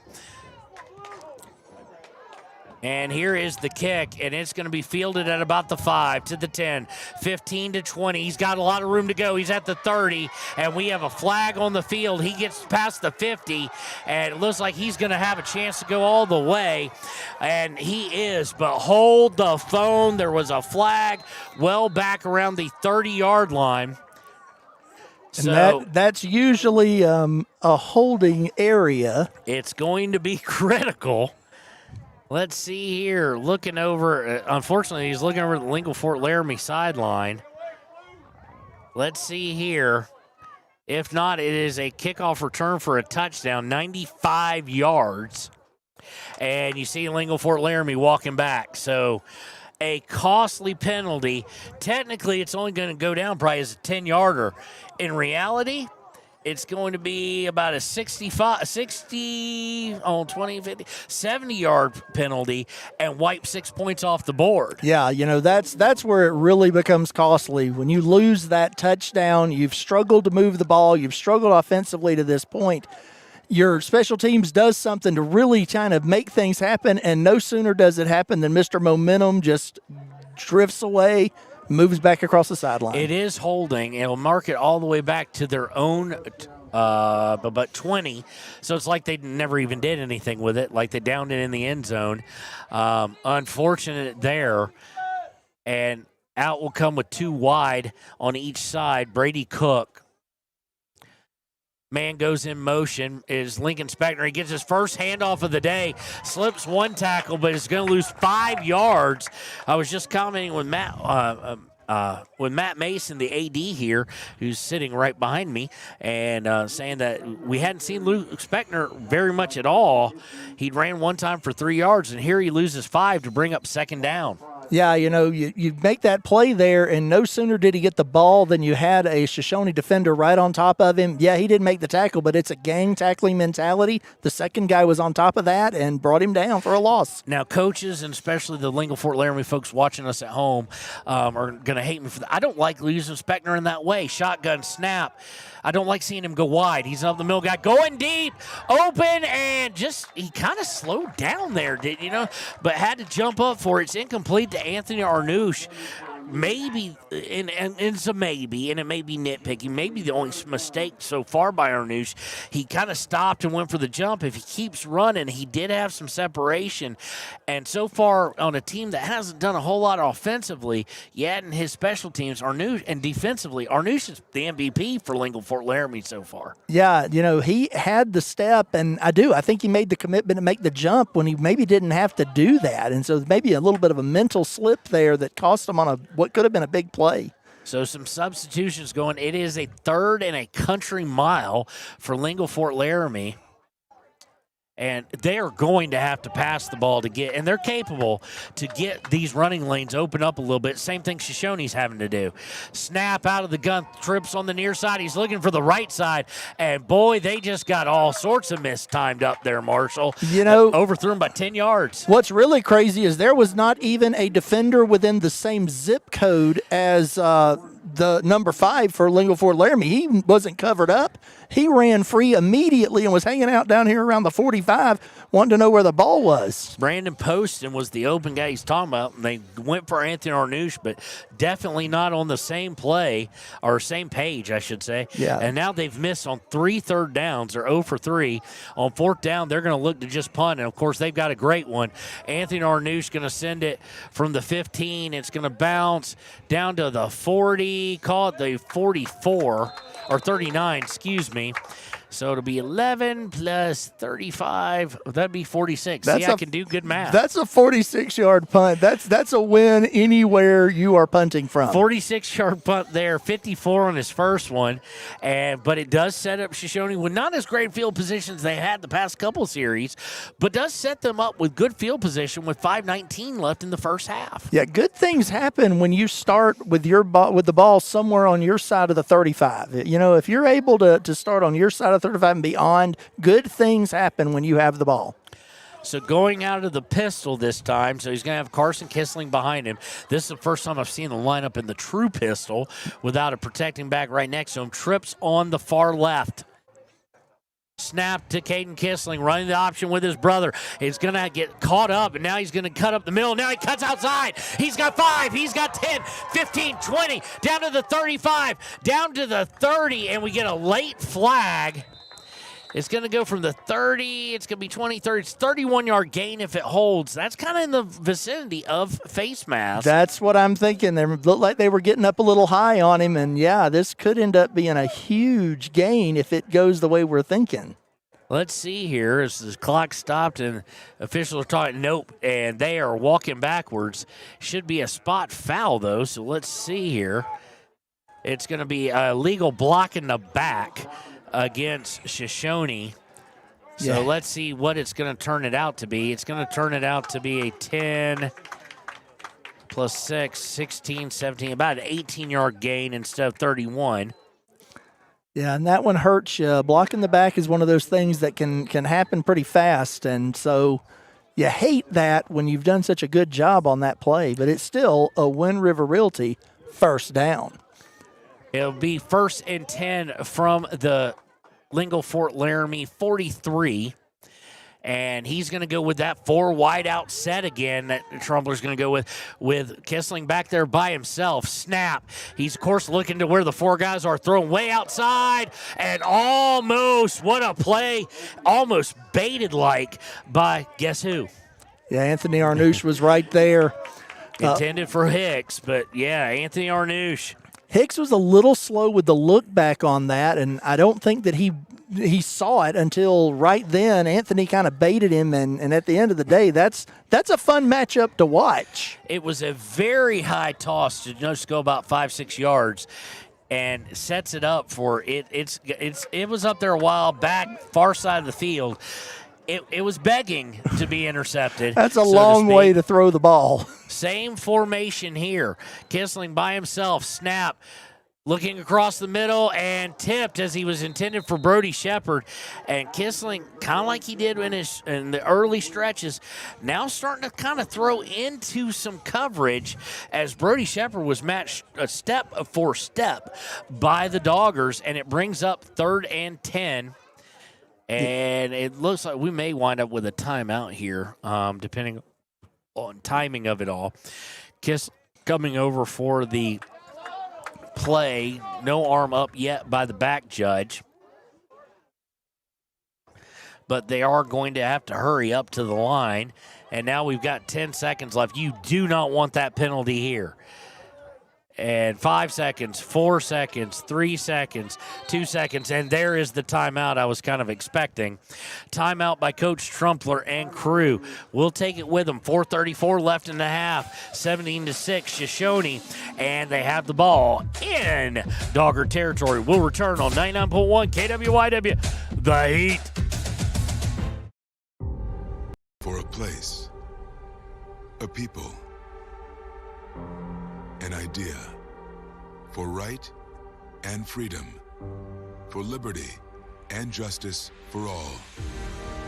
For every square inch between fruited plains and spacious skies. Marines fight to win. See all the battles Marines fight to win at Marines.com. That looked pretty. And welcome back out of the timeout. As we were talking off air, I'll get that out. Off air, you're right. They're taking some risks here. Coach Trumpler is, and I think his mind still goes back to letting Wind River in it last year. That's going to haunt this Shoshoni program until they can try and get a win against Wind River here this year. Going quad right on 3rd down and 10. Snap to Caden Kissling.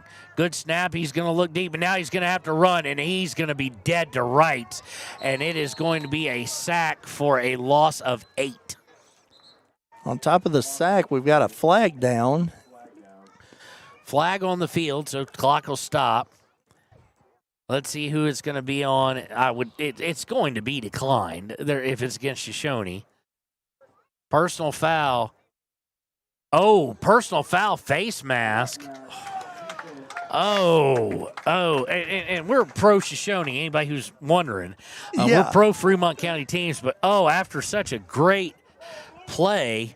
You hate you hate to see a great defensive play completely obliterated by a penalty like that. It's going to cost them 15 yards. It's going to make it, and we'll repeat third down like it never happened. So we'll erase that. Clock starts back up.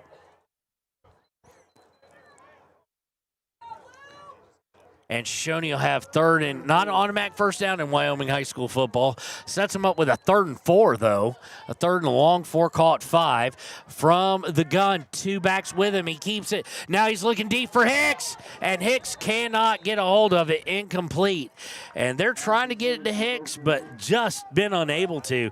Credit Lingle-Ft Laramie there as they have draped him. They've said 2 guys aren't going to beat him. Carson Kissling and Oakley Hicks. Conversely, Shoshoni said Colt Brown is not going to beat us. Yeah. So it sets up 4th down and a long 4. They're going to go for it. Caden Kissling, 127 yards, but only 7 of 16. Missed on his last 3. Yeah, and you know, Anthony Arnouche has just ridden Oakley Hicks this game, so, you know, they're going to have to come up with something different here. And in fairness, vice versa. The guy guarding Anthony Arnouche is Oakley Hicks. Gun, 3 trips on the near side, 1 protecting back. Hicks going to roll to his right, under pressure, having to look for it. He's not going to get it, and he's going to get taken down. And we got a flag on the field. It's going to be a loss of about 3.5. It's going to be a chop block, it looks like. So this might be where you give them the 4th down back and take the punt because you might get it better. Let's see if they decline it. I'm guessing they're probably going to decline it. It was a loss of 3 by Caden Kissling. It just wasn't there. And they do decline it, so it'll be 0 yards on the penalty, but it is a chop block. And that's one of those things almost, you do wonder, do you just tell Caden Kissling, throw it towards a receiver on 4th down, let him try and make a play? Because he was not getting it there. They had him seamed in on the near side. Yeah, and what I've noticed when they run to this side of the field, the defensive line does seem to be getting free for Lingle-Ft Laramie to put that pressure on. So, yeah, if you're going this way and it's not there, throw it away. Cook now in the gun, got 2 wide on each side. He's looking to his right. He's going to his right, complete into the gut, and a gain of 13 yards with forward progress for a Wind River Realty first down. It was completed to Lincoln Speckner, it looks like. No, I don't know who it was completed to. Anthony Arnouche. Okay, thank you. I should have just gone with that, right? Yeah, we'll just, until somebody else catches the ball, we're just going to go with Anthony Arnouche as the guy who caught it. So 13-yard gain to Anthony Arnouche. As much as we've been saying his name because he's been targeted, that's only his 2nd catch. Yeah. He has 25 yards. And on the march now in Shoshoni territory are the Doggers, going from the gun, 2 wide on each side again. Snap. Staying around the 50, going to look to deliver, and Oakley Hicks step in front of it. He really didn't have to because that was Brady Cook thrown behind Anthony Arnouche. Yeah, they've had a problem connecting on that play the entire game so far, and I just don't know what's really holding them up there. Anthony Arnouche generally is having the step on the inside lane. It's just behind him. For those of you shouting at home that the clock should have stopped on the incompletion, it did. We're going on a start-stop button, so I got to get it back to close to the real time. Out of the gun, 2 wide on each side. Cook with 1 protecting back. Snap. He's looking to his right. He's going to his right, and he just misses Anthony Arnouche again. Just a little too far this time on the outside. Yeah, and this one was a quick little cut back that Anthony Arnouche is designed to just drop back and grab, and just didn't happen there. It looks like Anthony Arnouche might be, a little bit of a limp there, and so I'm not sure if he might just be a little stiff coming off of that play. Looked like not Hicks, but looked like number 6. Or no, it's not number 6. Who is over there? Number 8, Caden Kissling might have tried to be baiting him. He was not going to get there in time. He would have gotten there for the tackle, though. But it was a quick play. Trips on the right, and here's the throw, and it's complete to Well, guess who? Anthony Arnouche for a Wind River Realty first down. Good for 10 yards. Yeah, he did that one right to the marker. So that one is, I mean, if it's not a first down, that's going to be, there it is. Yeah, I mean, he was right on the marker with that. It is the Wind River Realty first down. It'll be just shy, right at the 35, just a little bit shy, as we're ticking towards 3 minutes to play here in the first half, 17-6. Boy, it'd be a big win for the Doggers. Since that first series, they have not really played well since the first offensive and defensive series for them.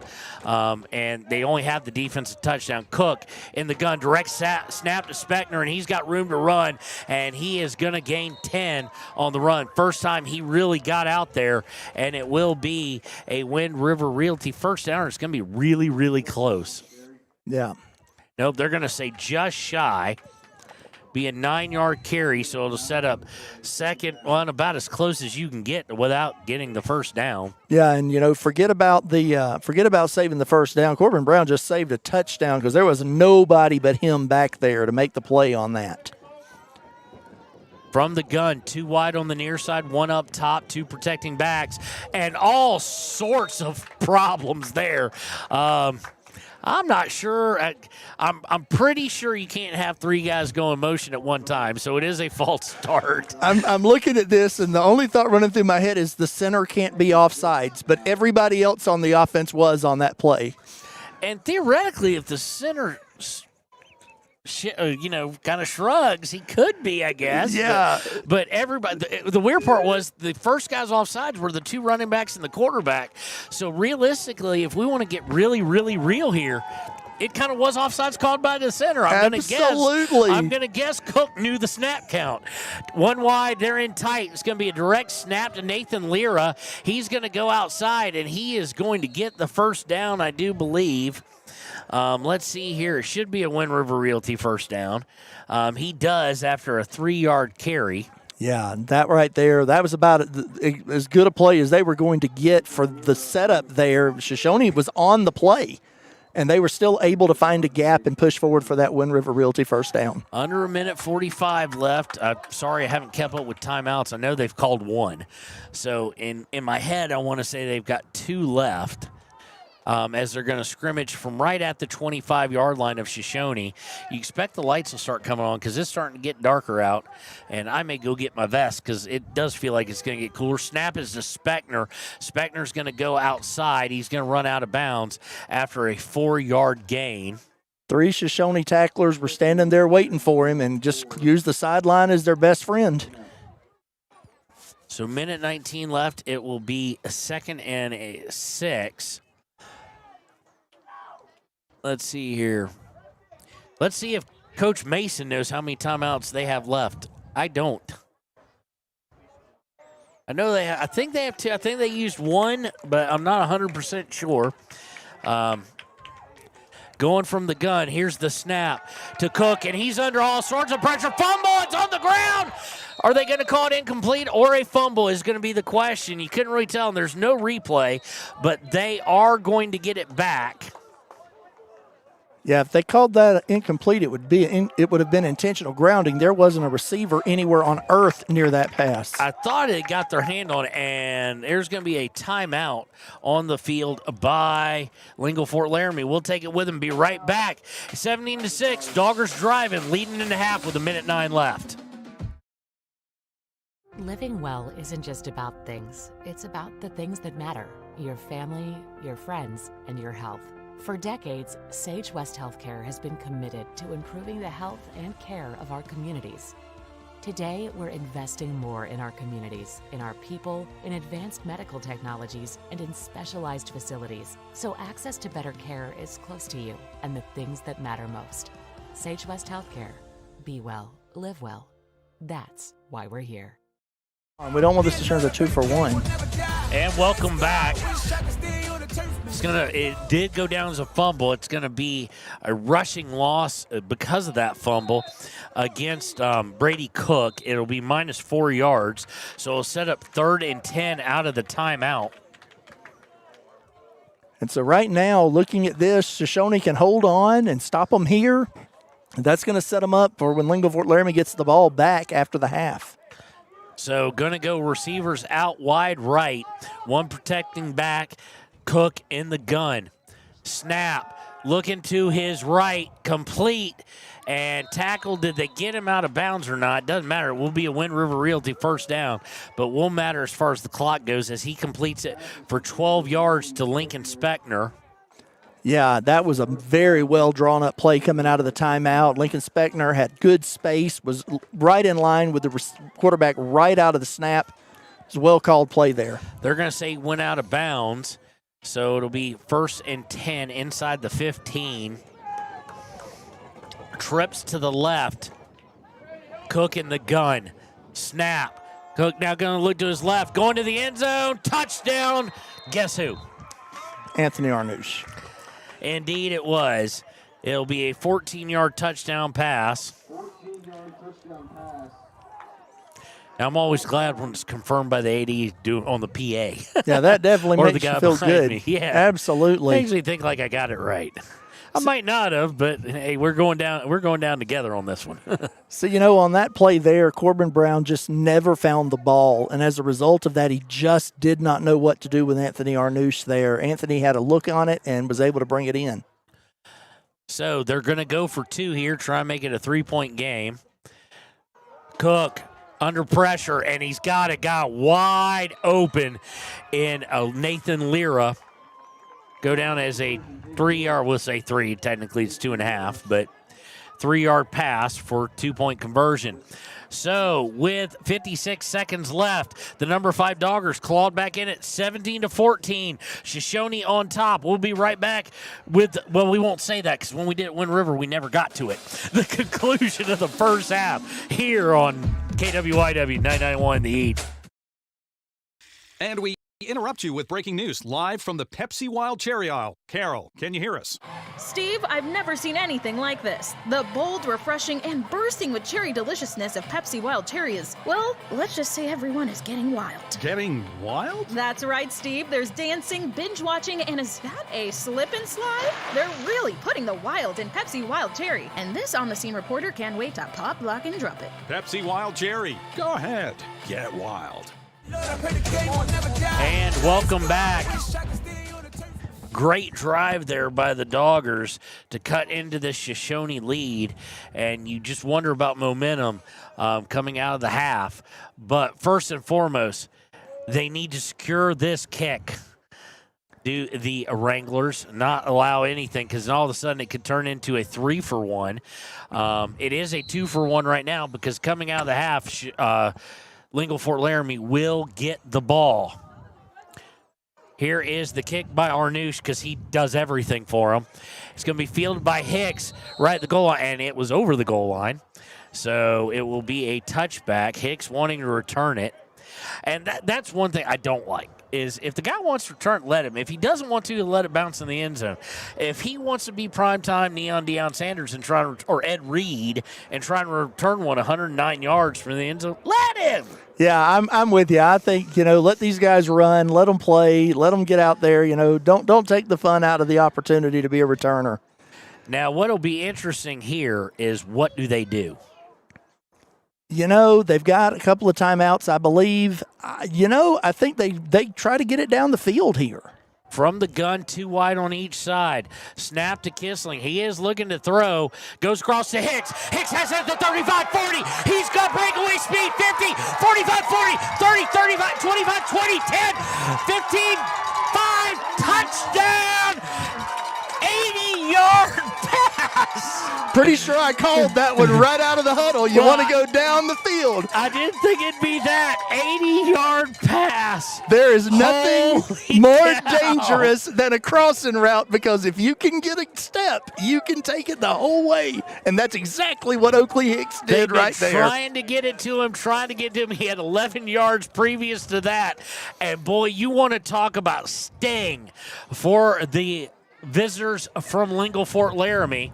I almost gave them the points. Let's not do that. And here's Shoshoni. Colby Brinkle looked to punt to kick it through. 23-14. Here's the kick by Brink. It's up. It looks good. Is good. And it's back out to 10 points. Took them one play.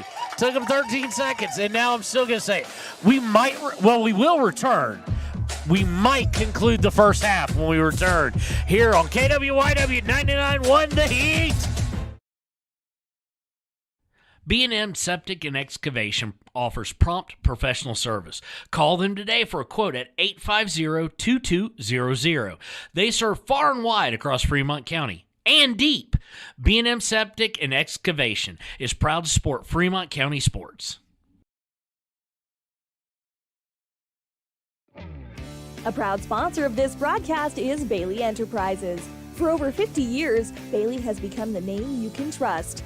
With Pit Stop Travel Centers, you can fuel up and stock up on trip snacks at locations all over Fremont County. You can also put your trust in Bailey Tire and Auto for service to keep handy for those times when your luck runs out on the road. Refresh at the Speedway Cafe with a dine-in meal or a round of carry-out with a variety of specials to keep you going. Go with Bailey. And welcome back. Boy, we've had some exciting times in this first half. 24-14 Shoshone, 80 yards Kissling to Hicks. And now you just wonder, just do not give up a big return here. Brink tees up at the 40, and he's going to kick it directionally. Looking to go sideline, is he? No, it's going to be fielded at the 5, though. And trying to get him down. He's at the 20. No, he's at the 18. And now he's going to be pushed back. Trumpler and them happy. Was that a fumble? That was a fumble. The ball came out. Yes. Recovered by Shoshone. Holy cow. Ladies and gentlemen, this could get real interesting with this Wind River Realty first down. Yes, it very well could. 3 fumbles now, 2 of them lost. And it's Southeast all over again.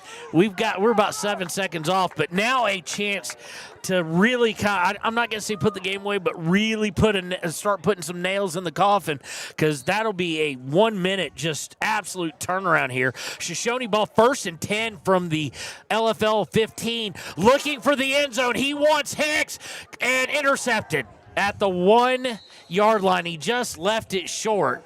So we don't even have to touch the time, and unfortunately, they're hanging out there. It is a pick. I mean, it just is. Yeah, Anthony Arnouche just stepped right in front of that pass, and he, was able to make that catch right in front of Hicks. So you don't really blame him going for the end zone there. At the same point, I know they just got the AR pass, but Anthony Arnouche had a chance to breathe. Of course, Anthony Arnouche got the touchdown. He's a shutdown corner. Hicks is a shutdown corner. You don't want to get too greedy. There's a reason why previous to that pass, Hicks only had 11 yards and Arnouche had nothing before the touchdown either. It's because they both were shutting each other down. Yeah, on top of that, that's a long way to throw the ball for 20 yards, and that gives the defense time when you have to put that much air underneath of a pass to get it there. So 2 turnovers now on the day for each team.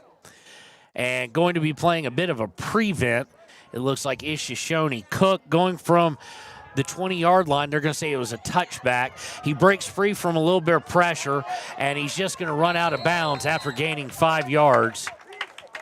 That was a long way to go to get those 5 yards. He ran like 40 yards across the field to make that happen, but it beats taking a sack, and he got positive yardage out of it. Gives them a chance to see what they want to do here. In pursuit it wasn't 87.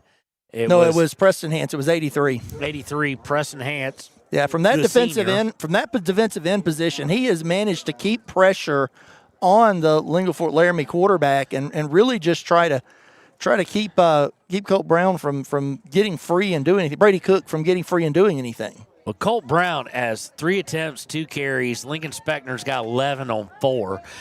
From the gun is Cook with 18 seconds left. It's going to be on the ground. Direct snap to Speckner, and he's going to try and break a couple tackles. He's going to be successful with it, but he's going to not gain a yard.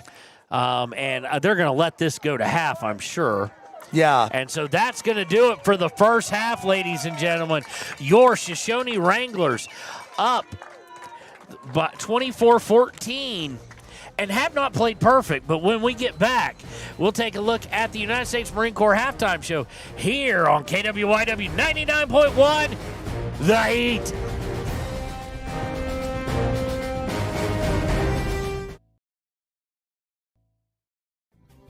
Riverton Blowdorn Lumber is proud to support youth sports. Experience the Blowdorn difference. Quality products, design, delivery, and expert service.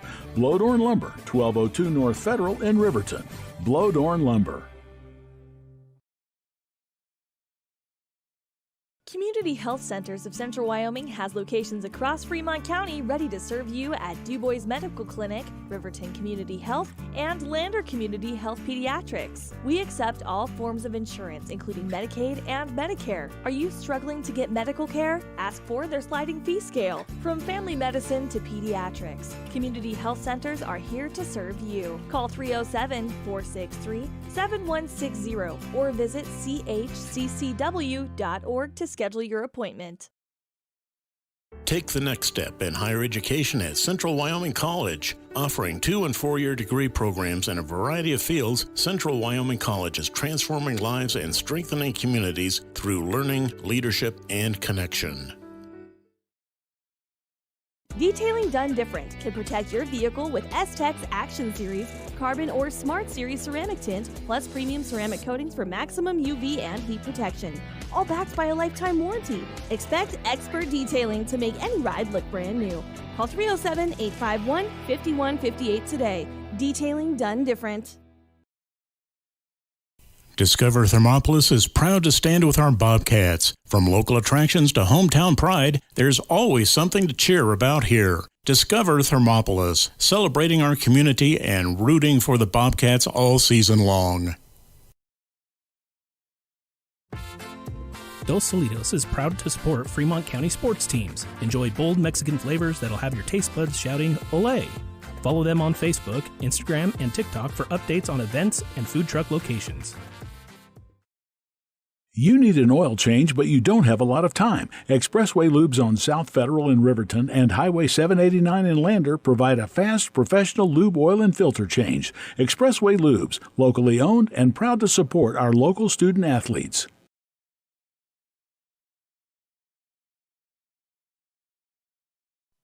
Men have a way of doing things.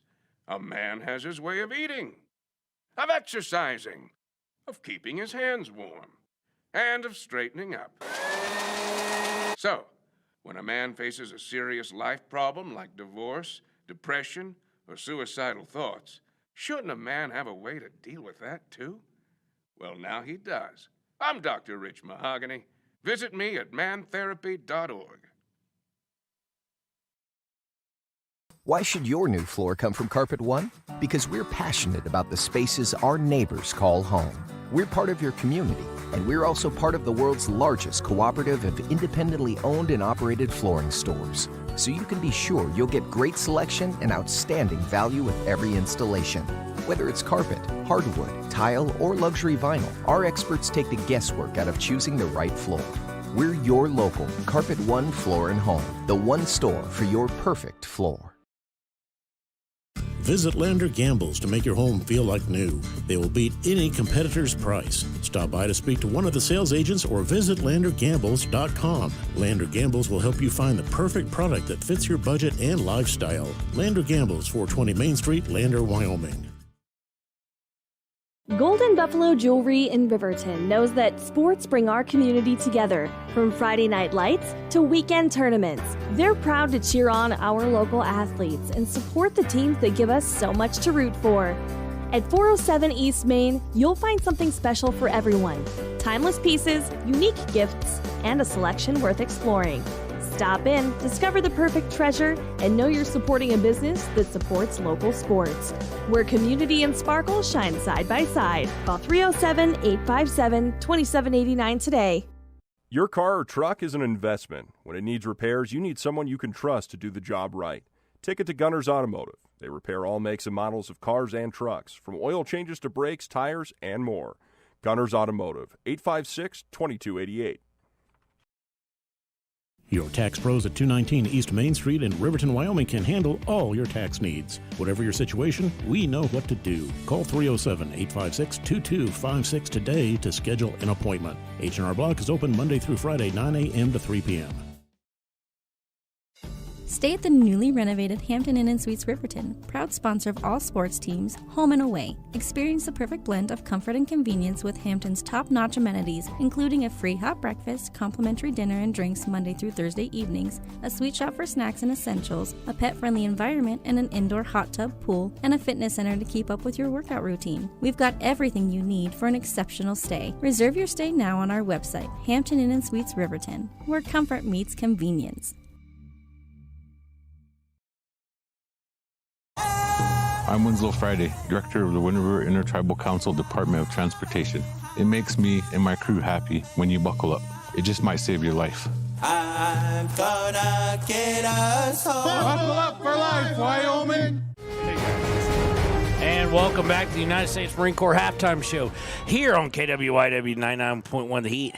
I am joined this halftime show by Matt Mason, the new Activities Director at Shoshoni. Matt, how's the first couple of months going? You know, it's been pretty busy. New job, new responsibilities. Lots of media requests. Yeah, but I love it. We're off to a great start this year, and I'm excited. All right, tell me a little bit about what's been your "oh no, I'm the guy now" moment. I think it was 2 weeks ago. We were hosting a 0-8 game for some other teams, and I set up the Pixelot camera for NFHS, and it didn't work. We're going to pretend he didn't say that on this.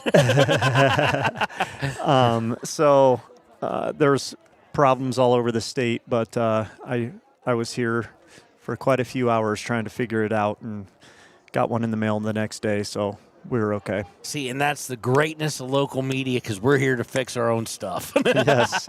So what do you think the first half kind of, you know, for a game to have been exciting, it really does. That first series seems a long way away, but Shoshoni and Coach Trump were able to really bounce back from what their worst nightmare of a start in those first 4 downs. Yeah, to be able to come back and answer was huge, and I'm really impressed with the defense right now. Held them to 7 points in offense like that, and kids are just flying around and gang tackling. It was a really exciting half. Well, and as we look at the stats, Brady Cook, 8 of 13, 70 yards, 1 touchdown. Of course, that touchdown to his go-to, Anthony Arnouche, who's a little bit of a go-everything. He's kind of their version of Oakley Hicks. He's go-to on everything. And part of the reason why he's been struggling, he only has 49 yards, been targeted 9 times, 4 receptions. Same reason Oakley Hicks has been struggling a bit, even after the 80-yard pass. Still only had 11 yards and two other receptions. Is the 2 best receivers are also the 2 best DBs, and they're on each other the whole time. Yeah, they're both really good athletes and doing a good job on each other. On the ground is probably the most impressive part. 14 total carries for a net of 4 total yards for Lingle-Ft Laramie, averaging just 0.3 yards per carry. Some sacks coming into play, a lot of 0 yardage and things of that nature. But to hold a team that is 169 on the ground usually, likes to run 2 guys, 2 very distinctly different styles, and to be able to hold them to really being inconsequential at best. Yeah, Shoshoni's D's doing a great job of filling lanes, and like I said, they're flying around, and I just love to see that. Lastly, for LFL, they are 1 of 5 on 3rd down, only attempted 1/4. They did not get it. They've been penalized for 30 yards 3 times total. They have put the ball on the ground 3 times, with 2 of those lost. Probably one of the more impressive parts, Anthony Arnouche, yet again, a 54-yard punt and a 46-yard punt at this level is highly impressive. Yeah, the kicking game has been really good, both PATs, kickoffs, and punts as well. On the flip side, for the Shoshoni WRanglers, 85 yards on 18 attempts. A little bit under their average, only getting 4.7 yards per game. It's been hard to find running room. In fact, the only real success running the ball for either team has been quarterback scrambling or quarterback design, and that's Caden Kissling. 10 attempts, 62 yards, 6.2 yards. He has a touchdown. He's 8 of 17 in the air, 207, 2 TDs, 1 interception. His favorite target yardage-wise, of course, is Oakley Hicks. As far as reception-wise, it's been Brody Shepard. They do have 5 penalties for 25 yards. One of those was declined on the chop block. One punt, we have to say it, I guess, but one punt for -7 yards and a touchdown for Lingle-Ft Laramie. He put the ball on the ground once, lost it, and one pick. But conversely from last week, Coach, much better on third down. 1 of 8 last week, 4 of 7 so far. So a great improvement by Coach Trumpler and his team. Yeah, they've been able to maintain some drives, and Caden's been making some pretty good decisions this week, so they're moving the ball.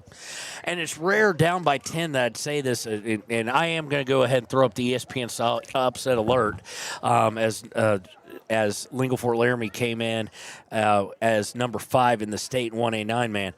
But you got to give a little bit of credit. They've somehow found a way to be only down 10 when they've been outgained 292-74 in total yardage. So this game far from over. That's why it's an upset alert, not an upset guarantee. But Shoshoni playing the way they do, that in my opinion, I'm curious as to yours, that first series where they're going to get the ball back to start the half could be one of the more critical ones of this game. Oh, yeah, definitely. I got to come out and get a stop right away and set the tone and maybe put some more points on the board. Well, we want to thank Coach Mason, the new AD here. We want to actually thank all the new ADs because there's an absolute plethora of them. It seems like everywhere you look, there's a new AD, and they've helped us put together our sports programs and things of that nature. They've been a great help. But we especially want to thank this guy. He's been great for us and great working with us, and we're going to be back. I forget how many times we're coming here. I know we're here at least one more because we would not miss. There's a certain game coming up that is of moderate importance, would you say? Yeah, it's a pretty important game. The Wind River game, of course, after last year especially, just added to the history of it, and we look for that. We just want to publicly thank Coach Mason for helping us out, and his wife, too, who helped us get all the volleyball pictures and things of that nature. When we return, it'll be time for the third quarter here on 99.1 KWYW, The Heat. Furniture and flooring, we have the best brands. With our size, we are able to shop for you. We're able to choose the top products from the best companies. We carry Lazy Boy, Tempur-Pedic, Ashley, Sealy, Serta, and more. With our variety, we can make sure we're a one-stop shop for all of your home furnishing needs. Come in today to one of our locations in Cody, Lovell, Worland, and Riverton, where we have the best prices and a better service.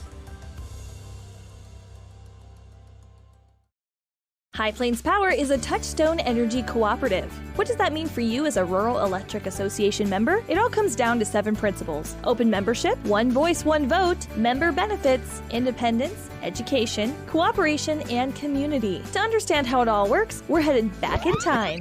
In 1879, electricity was in major cities, but rural areas were out of luck.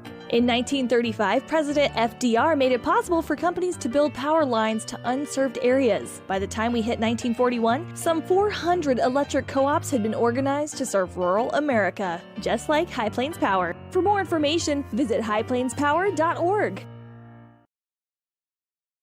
Hot Springs Pharmacy is proud to cheer on our hometown Bobcats. Whether it's game night or school night, we've got the prescriptions, health essentials, and friendly service you can count on. Hot Springs Pharmacy, your local team, your local pharmacy. Let's have a big cheer for our hometown team. Midway operates our 4 showrooms as one location, giving you by far the biggest selection of inventory in the region. Midway has the best buying experience before and after the sale.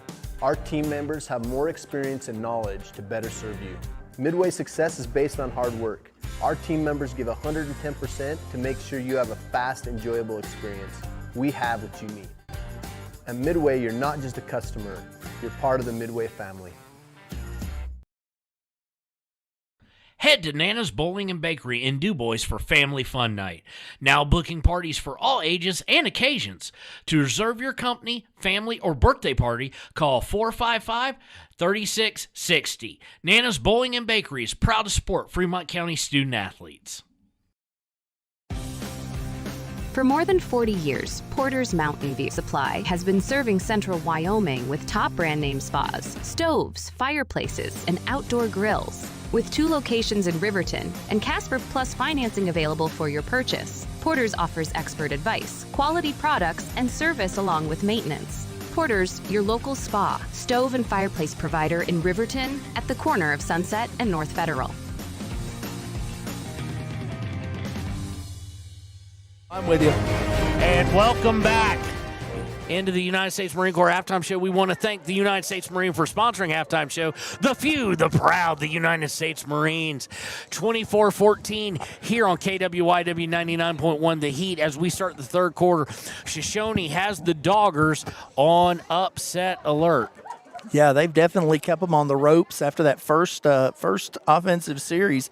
Shoshone's really come to play. Give me a left or right real And quick. they have kind of dominated the lines of scrimmage. They have played outstanding on defense, and even with that, they have forced the Doggers to really play their game, and that's really what we wanted to see them do and get out here and really bring to bear on this game. And as a result, it's led to a 10-point lead. All right, taking a look here. Got a little bit of a lag there for a second, but I think we're all right. Big, huge series, in my opinion, coming up here. Lingle-Ft Laramie wanted to find some sort of offense. Their last drive was impressive, but they still only have 74 yards on the day. Yeah, this one, the game started kind of wonky, and now as we get into the second half, we're going to really see what this shapes up. Shoshone stands up right here on defense. They could break the back of Lingle-Ft Laramie's offense and really have them in a situation where they are really against the wall. And I've really enjoyed watching this Shoshone defensive line really kind of push in and impose their will in a way on a much bigger offensive line from Lingle-Ft Laramie.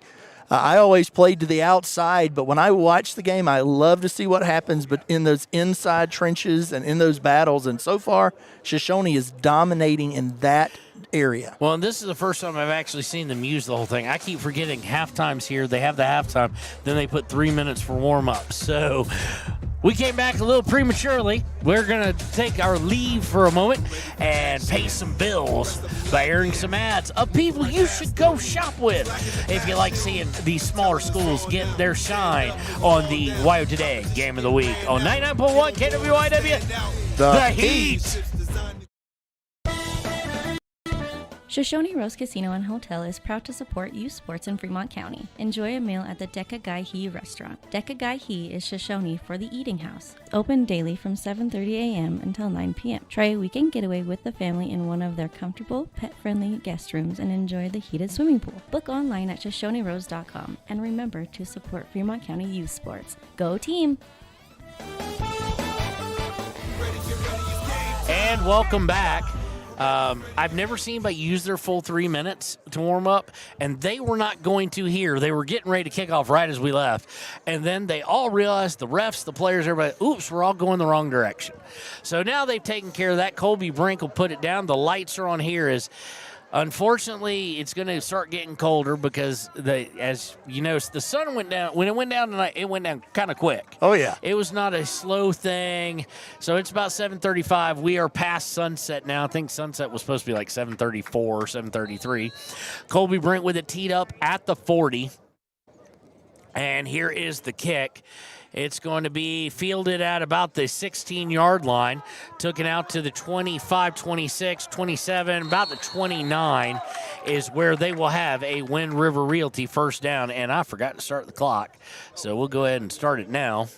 You got to enjoy seeing 5 guys in a 9-man game be involved in the kickoff tackle. That's exactly the kind of game tackling that we want to see that Coach Trumpler's talked about, and on special teams especially, keeping those lanes.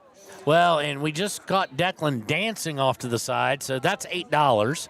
There's no fun allowed. That is the fine for our independent I'm kidding, ladies and gentlemen. From the gun, Cook looking towards the right, and he's not going to get sacked. Little shovel pass, and here goes Colt Brown out of the 40 to the 50, cuts back inside 40 down to the 35, and he's going to go from the 30 all the way down for a Wind River Realty first down, at the 35. So 20 plus 15, 35-yard rush.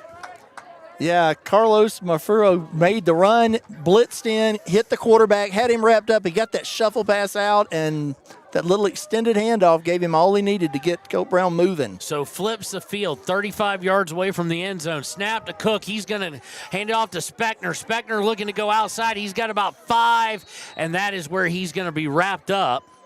About a 5, or let's see exactly. It's about 5 or 6. Trying to get a good eye on exactly what it was, and it looks like it's going to be right at 5. It's right on the money, 5 yards.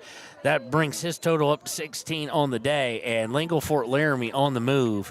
And we're in this weird time of day where it's not completely dark, so the lights getting a little glare off them, kind of hard to see some things. Luckily, our technology with our camera kind of eliminates that for you folks watching at home. Snap, this time directly to Colt Brown. He went outside, now cuts back inside. Great run.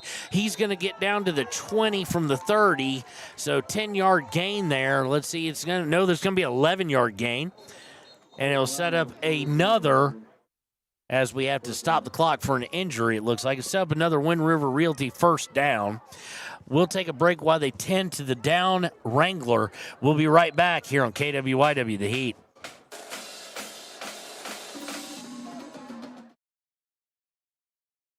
When repairs are complete after a collision, you expect your car, SUV, or truck to look like new. That's the service you'll receive at Stork Auto Body in Riverton. Professionalism and meticulous attention to detail. You can depend on Stork Auto Body, 841 Miniweb Avenue, Riverton. The choice is yours. Sutherland's Friends of the Family Plus Consumer Credit Card lets you choose from 5% off instantly at the register or special financing on qualifying purchases. That means no forms, no waiting, no rebates. You can choose 5% off instantly with your Sutherland's credit card. Got a big project? Choose special financing. The choice is yours with Sutherland's Friends of the Family Plus Consumer Credit Card. Subject to credit approval. Minimum monthly payment required. See store for details. Only at Sutherland's. Hi, my name is Deputy Krista Grove with the Laramie County Sheriff's Office. I wanted to remind everyone that no matter how big your kiddo might seem, they should probably still be sitting in a booster seat. My son, Sylvester Grove, 9 years old, still sits in a booster seat in my vehicle. I've responded to far too many crashes where there have been kids not buckled up and have seen the worst. Buckle up for life, Wyoming.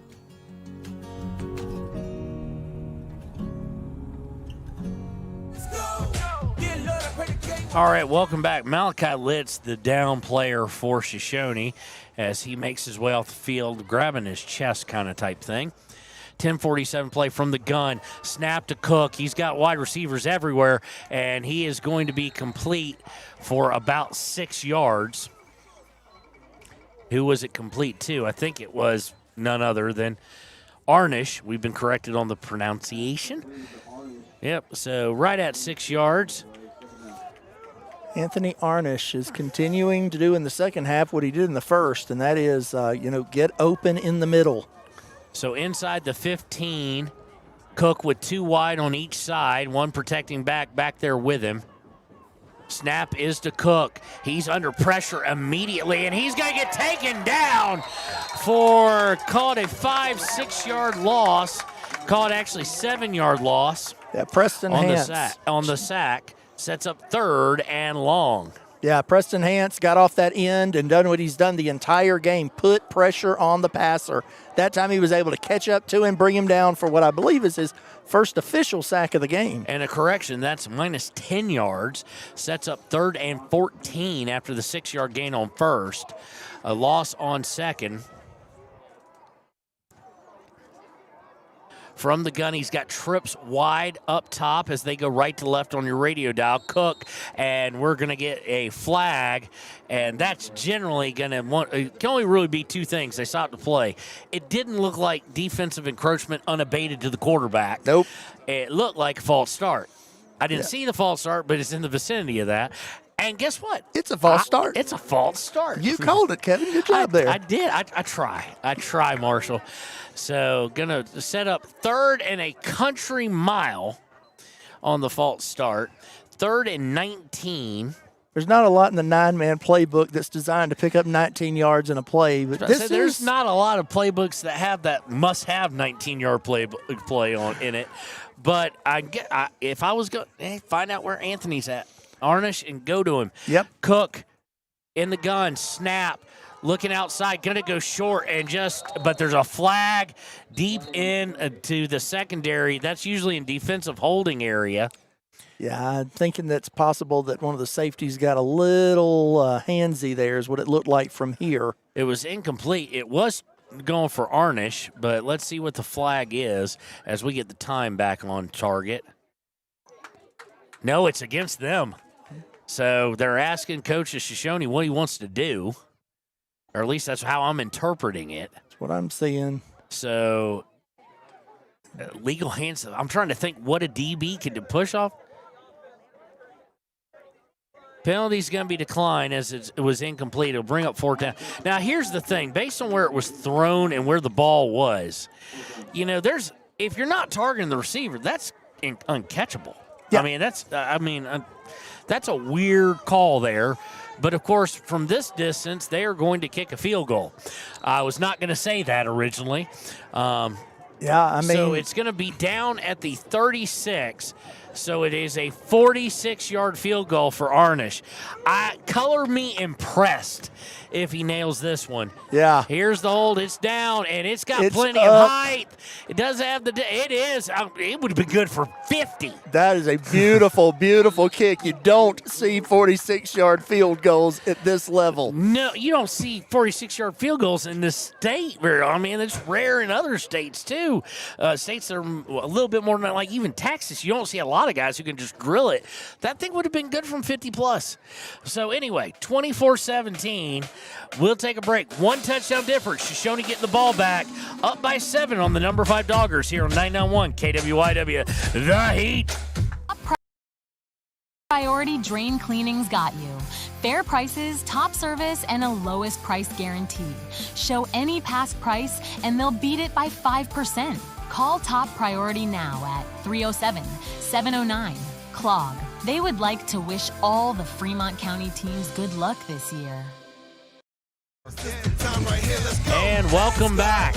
24-17. Arnish should have no problem putting this into, Thermopolis. Yeah, pretty much. Based on that last kick. We're not kidding, folks. You can't. It's kind of hard to see from here. We don't have ESPN level, 18 cameras. But that would have been good from 50 plus. Yeah, that's almost unfathomable. I hate to really be pumping up an away team player as much as we are, but guys, if you're I'm not saying he's a receiver at the next level, but colleges look at this kid for kicking.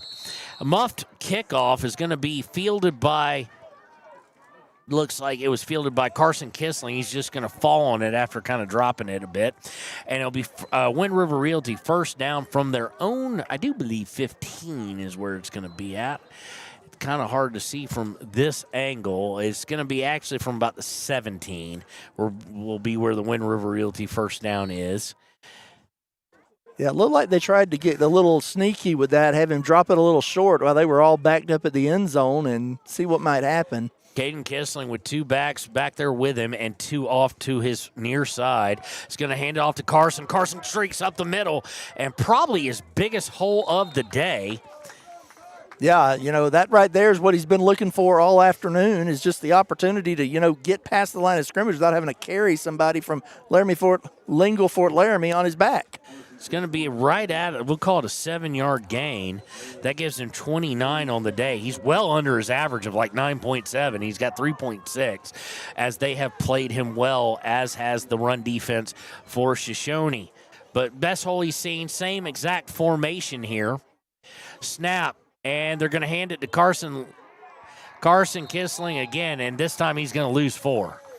Yeah, that one there, it was a pretty solid fake, but when there's 3 guys standing there shaking your hand as you're handing it off, it's a little hard to bust that outside, get any ground going. Actually, we're going to call it minus 3 yards. It'll set up 3rd and a long 6. And deep in their own territory, barely past the 20, is Shoshoni with 7:46 to play here in the 3rd and counting. 7-point lead over the number 5 team and 1A 9-man in the state. Same exact formation. Going to be a snap. He's going to look to throw it here. Now he's under pressure. Caden Kissling is going to get sacked. Yeah, held that just a second too long. He had one man to beat for some room, but, that one man was not letting him go. Number 75 for the Doggers there, D'Angelo Gann was on him and was not letting him go. Going to be a loss of 2, and now we have our first punt for Shoshone since the debacle earlier. It'll be Kissling punting, that being Caden, I do believe. His jersey kind of bunching. And this one he's going to get off, and he gets a good one. It's going to be fielded, though, at the 50. And they're going to run towards the near side is Arnish, and he's going to gain about 5. So it's going to be from right at about the 15 to the 50. So it's going to be a net a little bit less than that, obviously. It's going to be about a 35-yard punt, though. Yeah, and that one there, Carlos Marufo was on him. I was a little concerned that maybe they had outkicked the coverage a bit. But frankly, when Carlos Marufo is one heading down the field, it's hard to outkick your coverage. He stays on you. Now we're sitting here. We're looking at Laramie Fort Lingle coming out, getting set in the – looks like he's setting the gun with one protecting back and – one wideout who didn't look like he was going to be involved in the play at all. One wideout who didn't look like he was going to be involved in the play at all, and Speckner is going to get all of 1 yard there. Yeah, he was not involved in the play at all. That was definitely a run between the tackles and the hash marks. And they were ready to play ball there. It looked like with Shoshone. Stood up, pushed back, got Speckner down. Thank you for the volleyball pictures. Oh, I thought it was. I don't know why. I'm his sister-in-law. All right, coming back to the line. From the gun, one on the near side, and we're going to get encroachment against Shoshone jumped. Yeah, Shoshone jumped. It's going to be their sixth penalty of the day, actually. Yeah, Malachi Litz moved early, and that kind of helped everybody else on the line think it was okay for them to go to. So on first down where we gave him nothing, they actually wound up spotting him, giving him a yard. Well, we gave him a yard. Never mind. But now it turns it into 2nd and 4. A little bit easier to deal with here. Snap. They're going to hand it all right off to Colt Brown. And he's going to gain 5, we'll call it 5.5, 6. And it will be a first down. Yeah, looks Wind River Realty first down, mind you. Yeah, he was able to get in there, find a seam, and just kind of fall forward into that 5 yards. And, it doesn't really matter how you get them as long as you get them in that situation. So here comes Lingle-Ft Laramie on the drive again. It'll be 1st and 10. Wind River Realty first down from the 34 of Shoshone. Shoshone's still showing a lot of good backbone and hard work here. Yeah, you can definitely tell right now the adjustment war is being won by Lingle-Ft Laramie, but Cook in trouble, and he's going to get sacked for an absolute huge loss right at 11 yards. And as soon as I say that, in the past 2 drives, what has kept them from being able to put in an equalizer, get it 7, so far has been 2 sacks, one for -10 on the last drive, now -11 on this one. Actually, they're going to readjust it and give them a little forward progress. So it's going to be 2 10-yard losses on sacks here. Yeah, Carlos Marufo has been able to find that seam consistently. When they have sent him on the blitz, he has been in the backfield and on that quarterback. So, Declan, team up your in a long time since forever or whatever by Frozen, because it's 2nd and forever. Completed to Arnish, and he's got room to run. This is not what Shoshone wanted. He's down to the 30, to the 25, and out of bounds. Yeah, that was definitely a breakdown there. He made the catch. Coming across the middle, and Shoshone just could not get the guys around him to make that play. So it's a 19-yard gain on 2nd and 20. Just cannot allow that to happen. And now they're finding the slant that Hicks found for the touchdown. They found Arnish on that a couple times. Yeah, when you can find a guy moving, catching the ball over the middle, there is almost always an avenue to take and move forward on. 3rd and 3 feet. Snap to Cook. They're going to hand it off, and Colt Brown's going to go up the middle, and he's going to go all the way 24 yards for a touchdown. That was the one thing that I've looked at this entire game. As aggressive as Shoshone has been, gang tackling, hitting those seams, a little bit of misdirection, if you guess wrong one time, can come back to haunt you, and it did. And right back after being held in check, now Colt Brown, 78 yards on only 7 carries. and a chance for the Doggers to tie it up here. Arnish will take the PAT with 4:14 left in the third quarter. It is up, and it is good. Got close to him, but nonetheless, we are now tied, and the third quarter has been very kind and has been all Lingle-Ft Laramie Doggers. When we return, Shoshoni will need to find an answer here on 99.1 KWYW, The Heat. A people, an idea, for right and freedom, for liberty and justice for all. For every square inch between fruited plains and spacious skies. Marines fight to win. See all the battles Marines fight to win at marines.com. Living well isn't just about things. It's about the things that matter. Your family, your friends, and your health. For decades, Sage West Healthcare has been committed to improving the health and care of our communities. Today, we're investing more in our communities, in our people, in advanced medical technologies, and in specialized facilities, so access to better care is close to you and the things that matter most. Sage West Healthcare. Be well, live well. That's why we're here. And welcome back. There's a flag on the there's a flag on the extra point, so they're kicking off from the Shoshoni 45, and he'll just put that through the end zone and through the upright. So good. That was good. Yeah, so I'll tell you what now, they have to answer. Caden Kissling hasn't completed past this quarter. They've only had like 1 3 and out. So, I mean, they're 4 of 8 now on third downs. On that entire drive, only 1 third down faced by Lingle-Ft Laramie. They've only faced 6 on the day, and 2 negative rushing plays. So Shoshoni needs to find something and find something now as we're all tied up. Basically, it's now a 16-minute and 14-second game.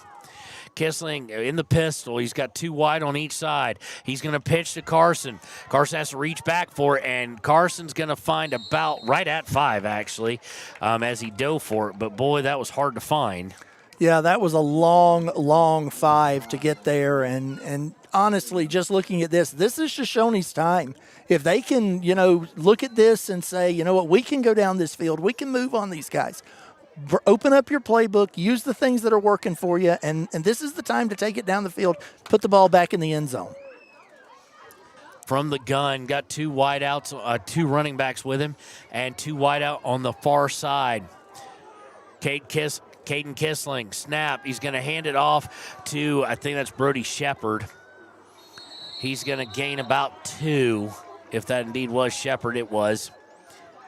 So 2-yard gain. Brody Shepard now with 3 on the day. These running backs have been bottled up. It's going to set up 3rd and 3 and a very important 3rd down here for the Wranglers. Yeah, we do not need a 3 and out on this one. This is the time to shoot a gap, do something to get through here and pick up this 1st down. Breaking the huddle out of kind of offset eye-looking pistol. 2 wide receivers on the near side.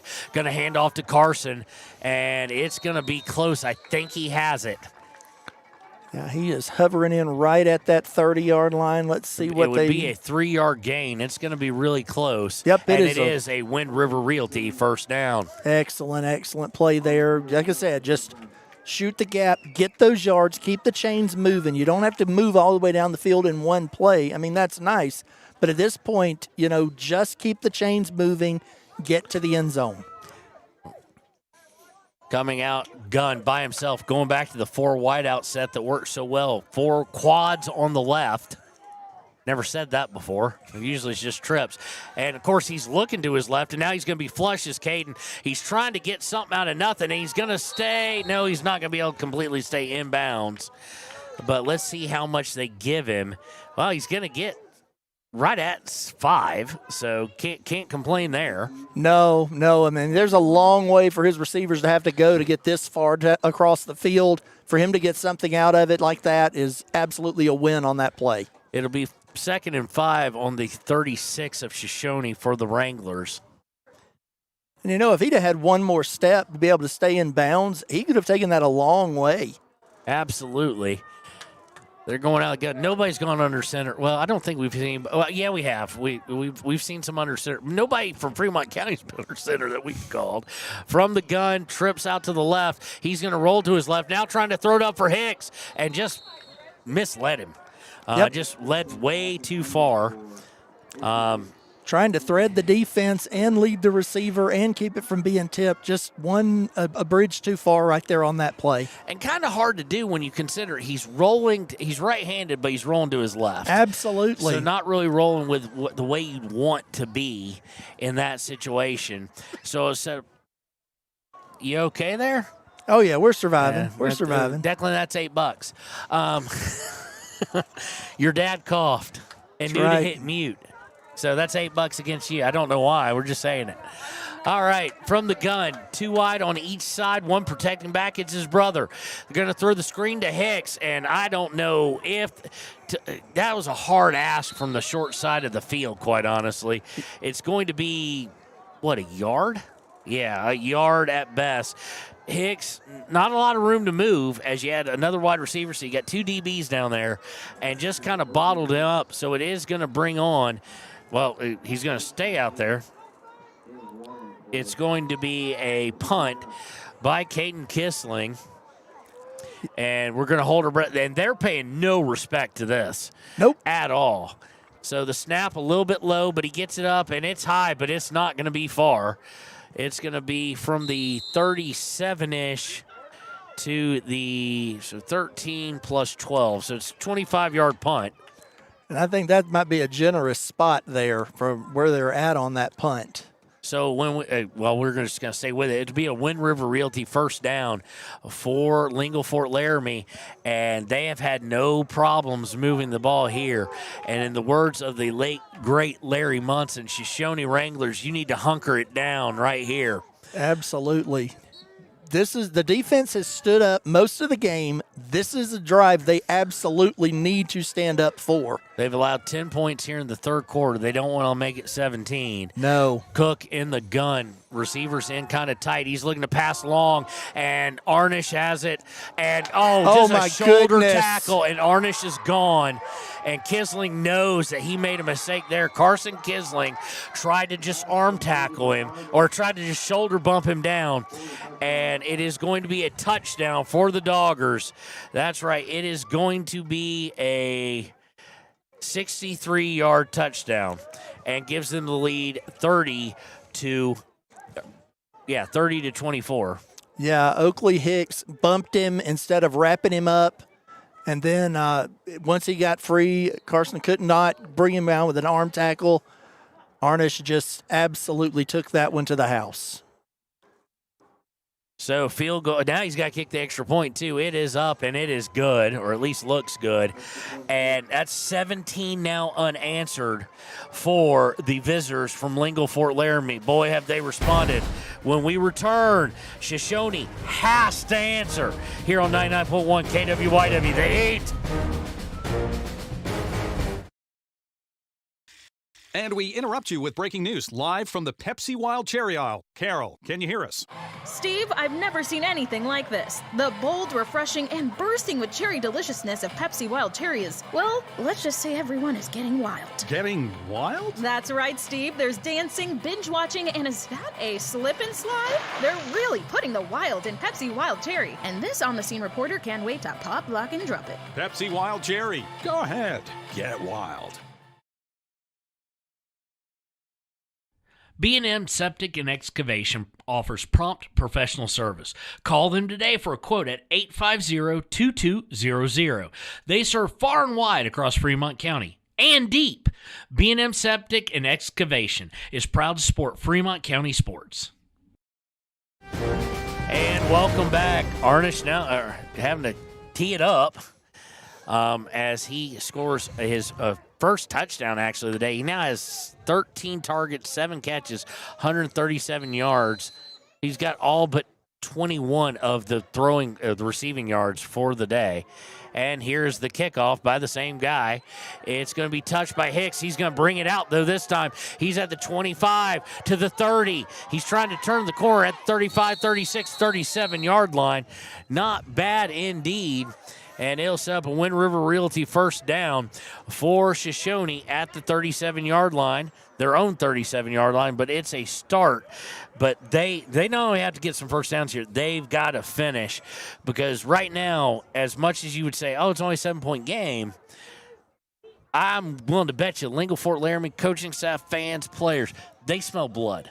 Yeah, when you get 17 unanswered points, you smell blood. You believe you can do anything that you want to do on the field right now. And so right now, Shoshoni's offense is going to have to bail the defense out from this quarter and bring this thing to the end zone. Well, they know their adjustments have worked. Shoshoni doesn't know yet.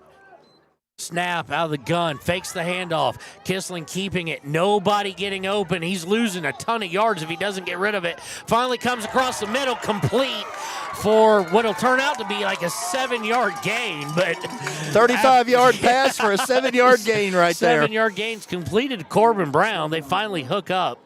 Corbin Brown worked his way open, and boy, he had to have it because Caden Kissling had retreated. Oh, he retreated like he was going to Hot Springs County at the rate he was going. He was Stonewall Jackson, just going all the way down to Florida at that point. It's just crazy. So it'll be shotgun formation, 2nd and 3, 4 wide, as we tick under about 32 seconds to play here in the quarter. And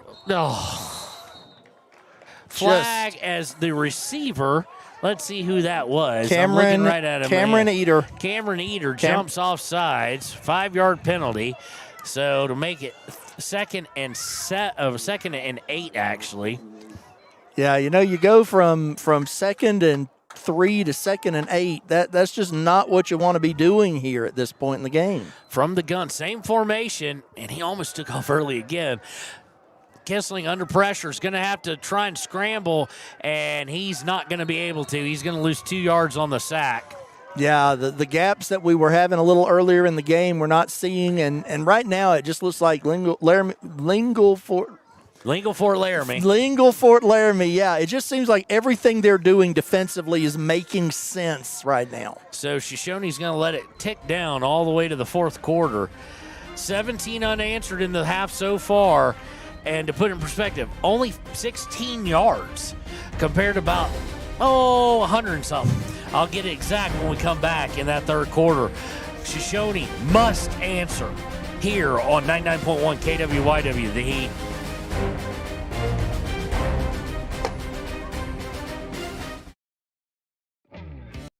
A proud sponsor of this broadcast is Bailey Enterprises. For over 50 years, Bailey has become the name you can trust. With Pit Stop Travel Centers, you can fuel up and stock up on trip snacks at locations all over Fremont County. You can also put your trust in Bailey Tire and Auto for service to keep handy for those times when your luck runs out on the road. Refresh at the Speedway Cafe with a dine-in meal or a round of carry-out with a variety of specials to keep you going. Go with Bailey.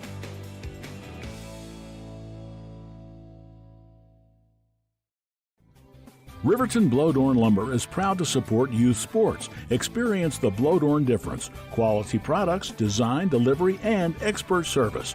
Blowdorn Lumber, 1202 North Federal in Riverton. Blowdorn Lumber. Community Health Centers. And welcome back. We flipped the field. Shoshoni with 12 minutes left. They trail now. From the gun, 2 wide on each side. Man in motion is Carson Kissling. Caden fakes it to him. Now he's going to go to him. Almost intercepted, but he catches on the tip. Does Carson, and he's going to be really close to a Wind River Realty first down. Yeah. Let's see what they do with it. That was a play where everything went wrong and then it went right. Guys came free. The quarterback was definitely under pressure. The ball got tipped. It is a Wind River Realty first down. 10-yard gain. And there you go. Sometimes it just takes something that simple to start to shift the momentum and to enable a team to start making, strides like they need to, and that's what Shoshoni needs this quarter. They've got to get down the field. Shotgun formation. Looks like two are coming to the near side. Shoshoni in blue and black, and yellow highlighting, going right to left on the radio dial. They're going to roll Caden. He's going to keep it, and now he gets through to the 50, to the 48-yard line. It's going to be, call it a 5-yard gain there. Yeah, and that play right there, Karsten was his lead blocker. He was able to just, stay close enough to where they couldn't commit to Caden, and Caden was able to find the seam and bust up there for a quick 5. So it'll be 2nd and 5 for the Shoshoni WRanglers. I have the anti-glare glasses because my last ones weren't, and these lights are still getting me. Yeah. Going from the gun, too wide on the near side. Play clock becoming a bit of an issue, potentially. No, it's not. They're going to get it off in time. Kissling going to keep it on the option, and he's going to push forward. He's going to be close. They're going to whistle him short. Call it a gain of 4 by Caden Kissling. Yeah, that was definitely a nice play. Made the right read there, got that, looked that defender off, and then took it right up the middle. Sometimes the best way to push for a first down is to just do it yourself. 3rd down here and a long one. You got to bet it's 4-down territory, but let's not get to that. Pro set style shotgun with a back on each side, 2 on the near side at wide out. Snap is to Kissling. He fakes it to Shepard, gets it to Carson. Carson breaks free to the 20, 30, 25. Excuse me, not to the 20, to the 30. Gains about, there's 15, 18 yards. Yeah. And a Wind River Realty first down. That right there was a thing of beauty. Not only did he go through the contact, but he kept pushing. And if he hadn't lost his footing, there was a couple of more yards there to be gotten. That was a beautiful play call. Excellent execution. I don't know how he got through there because it did not look like he was gonna. But he gets the 18-yard carry. The 15-yard carry. 15-yard carry, excuse me. No, it was 18. I'll keep arguing with myself later. Shotgun. Caden Kissling pitches to his brother. His brother at the 25, and good open field tackle. It is going to be a gain of about 4. Yeah, definitely want to give credit there to Colt Brown. He grabbed him and wrapped him up, but, man, Shoshoni's option offense has suddenly come to life. So 9:20 left here in the 4th quarter. 7-point differential. Coming out in the gun, he's going to have trips to his right with Caden Kissling, and Carson in the backfield with him. Snap. He's going to roll right. Looks like he wants to keep. No, now he's looking to throw. Now he's looking to keep. He's going to break through. He breaks through another tackle, and he is going to have a Wind River Realty first down after the 8-yard carry. If the pass is not working for you, sometimes it's time to just go back to the run. And we're seeing run packages we haven't seen all game, but we saw last week that they worked in against Southeast. So we're seeing things they have put in play to be prepared for these moments to get to that end zone against this team.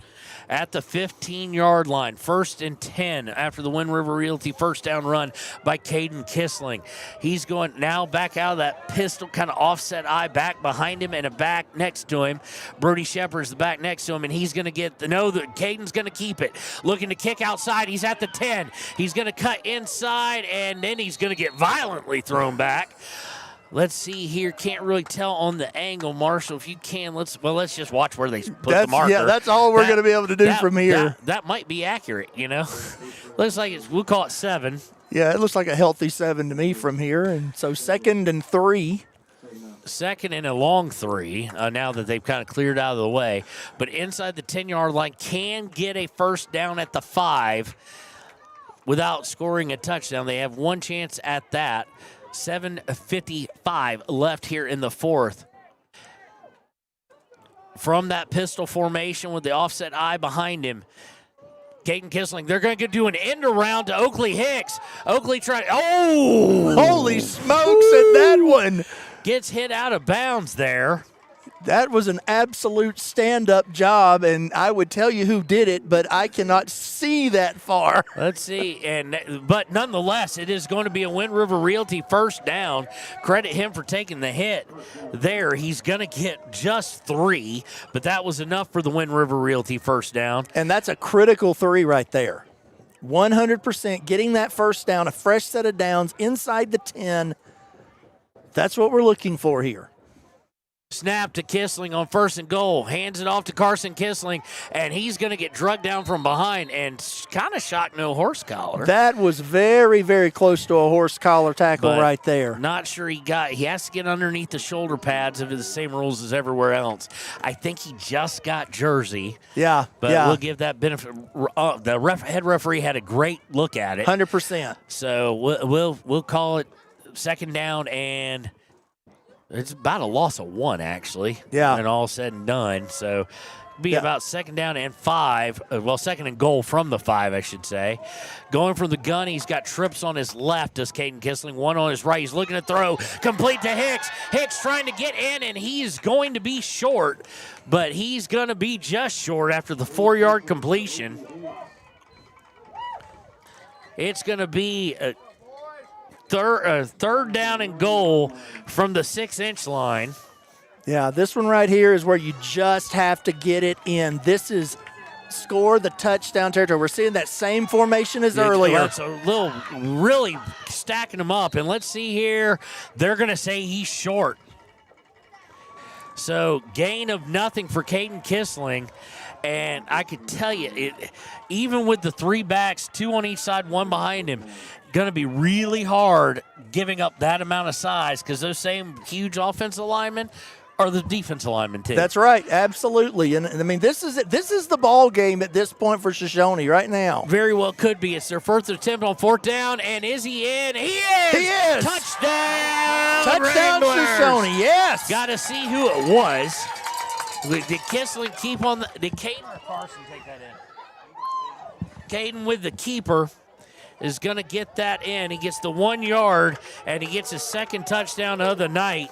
And we are an extra point away from tied with 5:55 left here in the game. And you want to talk, this is one of the bigger kicks for Colby Brink. Yeah. Knock on fake wood. Yeah. Hold on, right here. We got it. Colby Brink with a chance to tie it here at 31 apiece, and there was what you didn't want, which is going to be a false start on, I do believe, Carson Kissling's who it looked like. No, it's defensive encroachment. So, of course, if the defense caused the offense to move, it's not like it was when we were younger where they just had to freeze. So it'll be a 1 yard penalty against Lingle-Ft Laramie. Coach Trumpler says that doesn't matter. We're not going to even consider it. Nope. You're at home. You played good ball. It's down. It's up. And the kick is gone. Absolutely. 5:55 to play. 31-31. When we return. Oh, hold on to your hats. Hold on to your seats, ladies and gentlemen. It is the game of the week on 99.1 KWYW The Heat. Fremont County ready to serve you at DuBois Medical Clinic, Riverton Community Health, and Lander Community Health Pediatrics. We accept all forms of insurance, including Medicaid and Medicare. Are you struggling to get medical care? Ask for their sliding fee scale. From family medicine to pediatrics, community health centers are here to serve you. Call 307-463-7160 or visit chccw.org to schedule your appointment. Take the next step in higher education at Central Wyoming College. Offering 2- and 4-year degree programs in a variety of fields, Central Wyoming College is transforming lives and strengthening communities through learning, leadership, and connection. Detailing done different can protect your vehicle with S-Tech's Action Series, Carbon or Smart Series ceramic tint, plus premium ceramic coatings for maximum UV and heat protection. All backed by a lifetime warranty. Expect expert detailing to make any ride look brand new. Call 307-851-5158 today. Detailing done different. And welcome back. Colby Brink has it teed up here, tied up, 5:55 to play. It's going to be fielded, and it's going to be fumbled around a little bit. They don't come out of their lanes, but they got to finish the tackle, and now the gang will take care of it. So it'll be a Wind River Realty first down. Yeah, that was a tough afternoon there for the Lingle-Ft Laramie returner. He looked like he got in a gang fight, and his gang didn't show up. From about the 13-yard line. So good field position for the Shoshone difference, but we were talking about off air during the break. The Shoshone, being honest, they have not figured out how to stop the adjustments that the coaching staff and the team made for Lingle-Ft Laramie. They need to here. Yeah, obviously goes without saying. They've got to get a stop on this drive, get the ball back, and give their offense a chance to win this game. From the gun, kind of tight. And no, he's under center is Cook, and he's going to hand it off and trying to make an eye contact. It's going to be about a gain of 2. 2-yard gain by Colt Brown. Kind of a weird call there. Yeah, first time under center for any team. Actually, it's going to be a little bit more than that. It's going to be a 3-yarder. Well, that's holding him. In the second half, he's just ran wild. He went from having a horrible average to a 10.1 average, even with that 3-yard gain factored in. Yeah. His last 4 runs were 6, which isn't great, but 35, 11, and 24, and a touchdown. Yeah, just kind of a weird dynamic to hand to him inside the tackles like that. Back in the gun. Cook going to look outside, and he's going to get lit up. Absolutely. That was in the air too long. It looks like that's going to be a gain of nothing, it looks like, for Brady Cook. His intended target, who caught it, was Nathan Lira. He did indeed catch it, but he got nothing out of it. Actually, it's going to be minus 1 yard on it when all is said and done. So a huge third down with 4:35 left here in the ball game. Because this is not 4-down territory, and you go for it. No. So 3rd and about 7. So they readjusted. They did say it was a no gain, what we originally had it. From the gun is Cook. Snap. No real pressure on him. He's going to the far side. Caught for a Wind River Realty first down. Yeah, and that is a beautiful throw. It was. That's the best throw I think he's had all night. He put that right on the receiver, right in line with where he needed to be, get that first down, and be able to do what he needed to do. Going to be a 10-yard pass completion. Did not see to who. Yeah, I couldn't catch that either.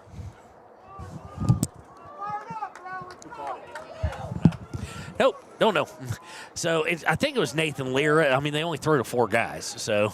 Yeah, at this distance, it's a little hard for me with those lights right there behind him to pick up that number on that white. So 1st and 10. Shotgun, 1 wide receiver on each side. Cook going to hand it off to, looks to be like it's Lincoln Spechner. Yeah, that is going to be a 5-yard gain for Spechner. That was a very unique direct snap with the quarterback as the lead blocker. He opened a hole for him, and, I mean, Cook is a big boy, but I was really surprised to see him use him as the lead blocker there for Spechner to drive that up there and get those yards. After the spot, it's going to be more closer to 6, so we'll say it's 2nd and 4 here as clock keeps ticking, under 4 minutes, under 3:45 now. Cook in the gun. Nope, it's going to go direct snap again, and it's going to be, I think, Colt Brown for about a 3.5-yard gain. Watching the way they're running this ball, letting the clock run down, I have the feel that potentially they're playing for Arnish. Yeah, they're going to give him the opportunity to kick this thing to win the game is what it looks like. 3rd and a yard. I still don't think you go on 4th down here because of the risk reward. So 3rd and 1 going from the gun. It's going to be a direct snap. I can almost guarantee it. It is, and he breaks free, does Colt Brown, and he is free for a lot.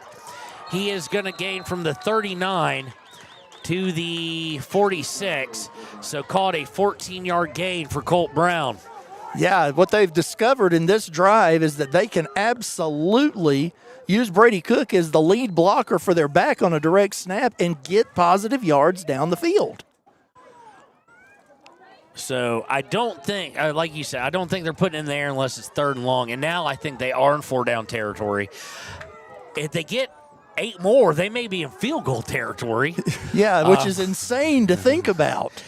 Cook in the gun's going to hand it off to Colt Brown again, and this is what we were worried about earlier in the game. Early in our pregame was 7-yard gain there by Colt Brown, just running up the middle, and they're getting behind these guys, and they have tired out the defensive front would normally be the front 7, and 9 men will call it the front 5 or 6. I think Shoshoni's going to have to roll some dice now here at the 39 and put 9 men in the box. Yeah, I mean, this game has absolutely turned into a run between the hash marks, which is exactly what we warned did not need to happen. They're able to impose their will physically in that dynamic, and Shoshoni's got to step up to get this stop. No 2-minute warning here as we're into less than 120 seconds, and they're going to hand off to Colt Brown. He's going to get to the 35 where he's going to get stood up. It will be a first down after a 4-yard gain. Yeah, in this moment, a Wind River Realty first down kind of brings a harbinger of doom if something doesn't change here. This is absolutely setting up for a kick. For Arnish, yes, 144 left. Or actually, the clock started back, so we're a little bit off. So, hold on, I'm going to try and get it right really quickly. So. Sure. Now, you've been calling these games for 4 years. Have you ever seen a game where they were setting up for a field goal kicker with 3 minutes to go? No, in fairness, I haven't called a whole lot of close football games, a lot of basketball games, but here's the snap. Fumble! It's on the ground, but recovered after called a 4-yard loss, and they are going to have to call a timeout.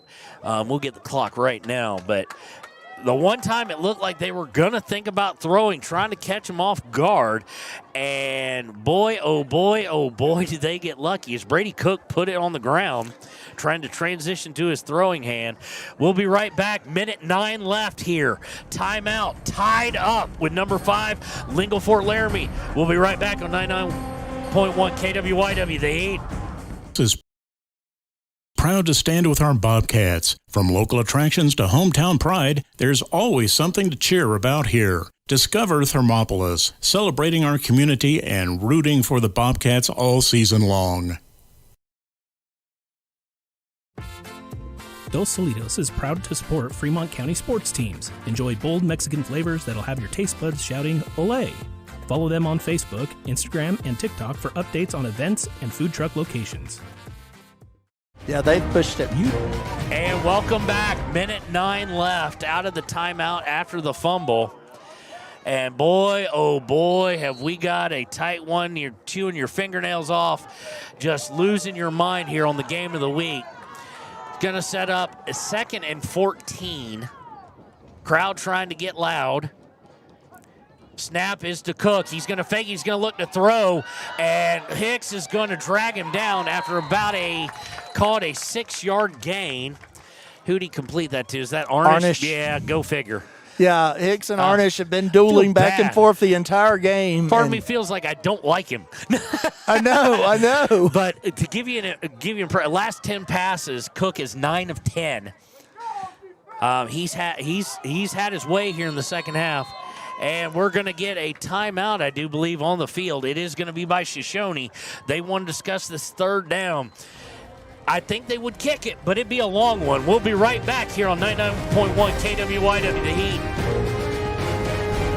Have a lot of time. Expressway Lubes on South Federal in Riverton and Highway 789 in Lander provide a fast, professional lube oil and filter change. Expressway Lubes, locally owned and proud to support our local student athletes.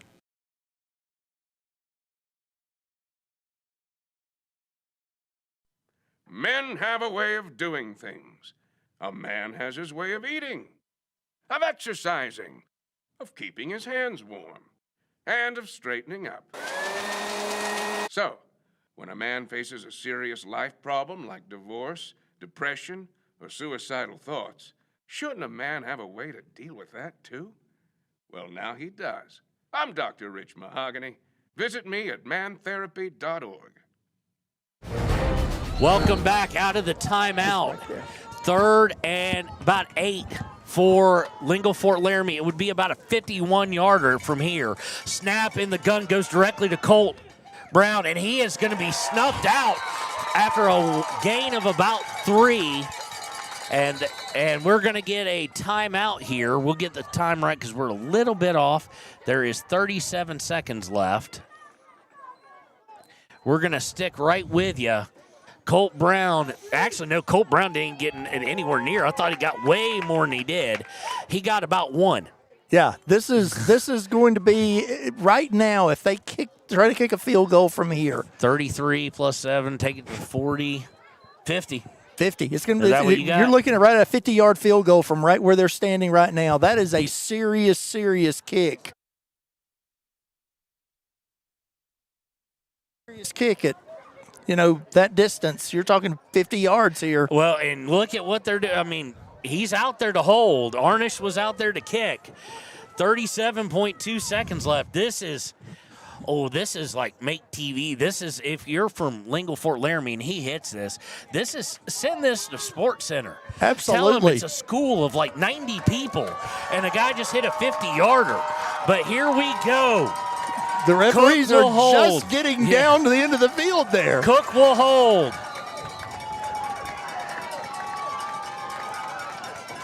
Trying to get him to move a little bit, and we do get a flag. Let's see who this is on. No, it's against Shoshoni. They encroached. Yep. So that'll make it now a 45-yarder. Still nothing and because I'm hitting that, and I was in that category, I'm all sorts of timing for you guys. Let me get out of there because I was on a hotkey. All right, here we go again. It's not, 45 is not a gimme.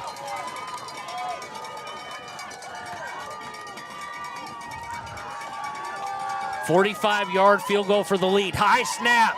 It's down. It's got the distance, and it is good. Wow.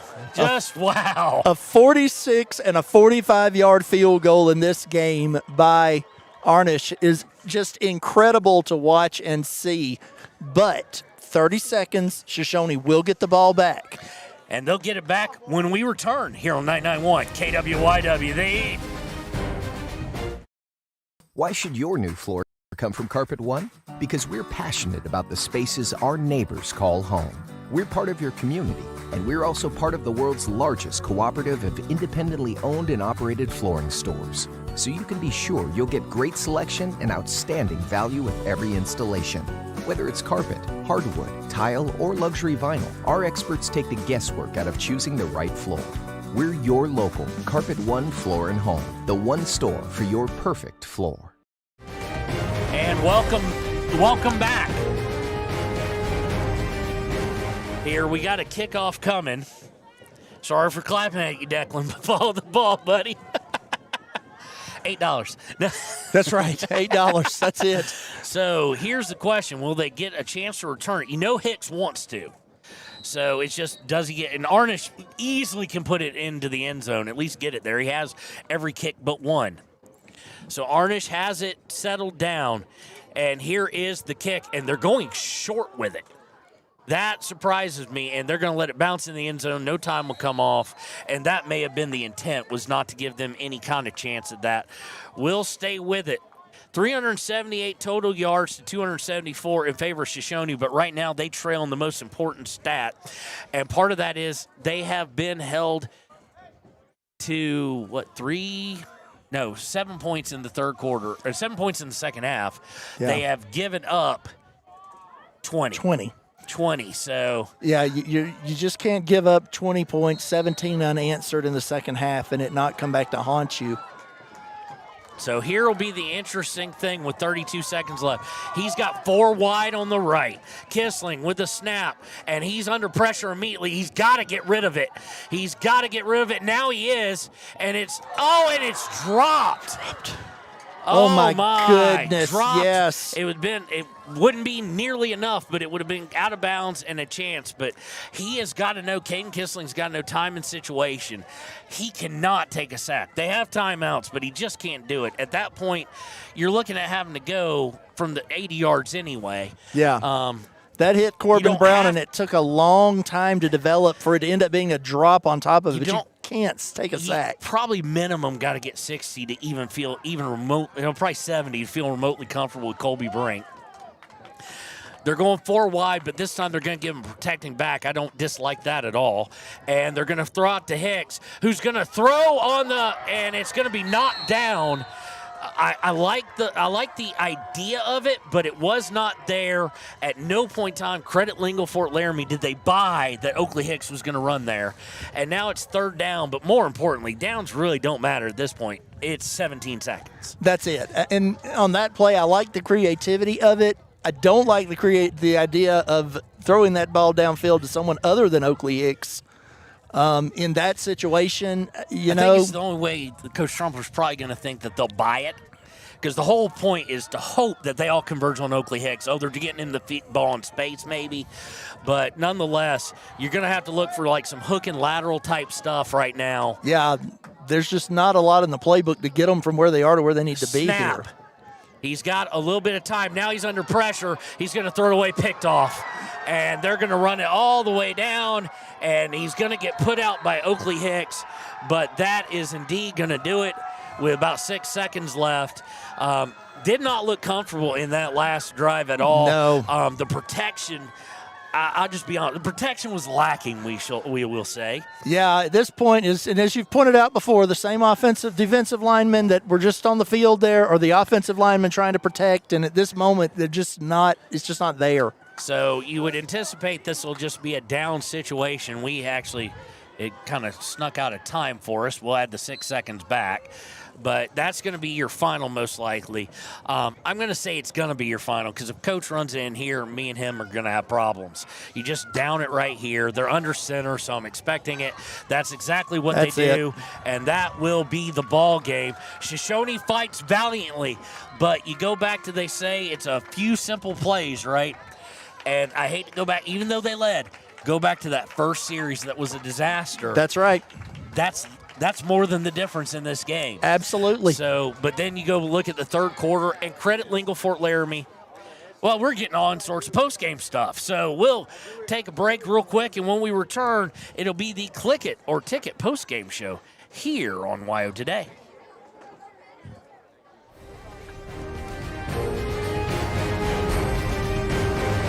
To make your home feel like new, they will beat any competitor's price. Stop by to speak to one of the sales agents or visit LanderGambles.com. Lander Gambles will help you find the perfect product that fits your budget and lifestyle. Lander Gambles, 420 Main Street, Lander, Wyoming. Golden Buffalo Jewelry in Riverton knows that sports bring our community together. From Friday night lights to weekend tournaments, they're proud to cheer on our local athletes and support the teams that give us so much to root for. At 407 East Main, you'll find something special for everyone. Timeless pieces, unique gifts, and a selection worth exploring. Stop in, discover the perfect treasure, and know you're supporting a business that supports local sports. Where community and sparkle shine side by side. Call 307-857-2789 today. And welcome back to the Click It or Ticket show, post-game show here on 99.1 KWYW. Your final 34-31. Lingle-Ft Laramie comes out in the second half, specifically in third quarter, outscores Shoshoni by a score of 20-7 the second half, outscored them 17-0 in the third quarter, and that was your difference. We'll dive right into the stats here. 274 total yards for the Doggers. They had a 50-yard average on their 2 punts, 36 yards in penalties, fumbled the ball 3 times, lost it twice. 1 of 6 on third down. They really didn't have to attempt third down in the second half. 0 for 1 on fourth down. Running the ball 30 times, 100 yards.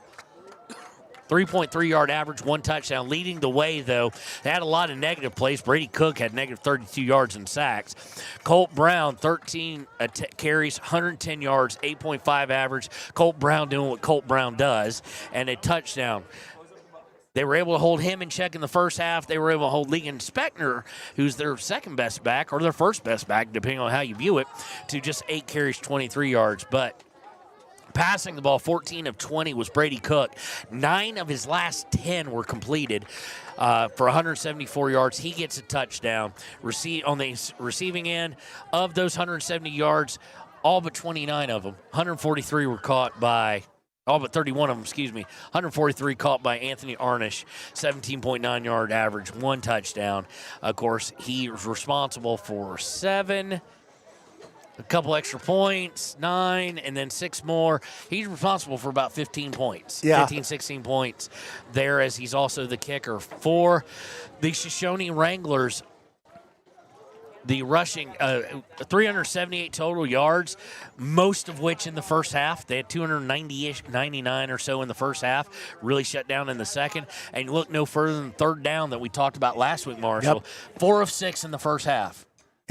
4 of 11 on the game. Not one third down conversion in this game in the second half. Yeah, the second half just brutally hurt them on third down. You know, they moved the ball effectively in moments within the second half, but really that inability to convert on third down just stopped them drive after drive after drive. So, fumbled the ball. They lost one fumble. They put it on the dirt once. Of course, Caden Kisling at quarterback, 11 of 21, 219 yards. Did have 2 touchdowns. Also had 2 picks. And now you start to wonder, with that turnover late in the first half, if something could have, even if it was a field goal, you start playing the what ifs, which is dangerous. We're allowed to do it. You don't want your players and coaches doing it, because now you got to put that game in the back burner. Of course, that one of those touchdowns to Oakley Hicks, who finished targeted 10 times, received 5, caught 5 of them, 96 yards, and the touchdown. Brody Shepard had 6. It was targeted 6 times, caught 4 of them for 68 yards. He had the other touchdown. And Carson Kisling finished targeted 3 times, 2 catches for 59. On the ground, boy, they bottled up a Shoshoni attack. Shoshoni still with 37 carries, 159, but 4.3 yards per, 2 touchdowns. Both of them by Caden Kisling, a very mobile quarterback, had 98 yards, 4.9 yard average. But really, if you start looking a little bit deeper in the stats, to go, okay, well, that's how they did this, and that's how Lingle-Ft Laramie found a way.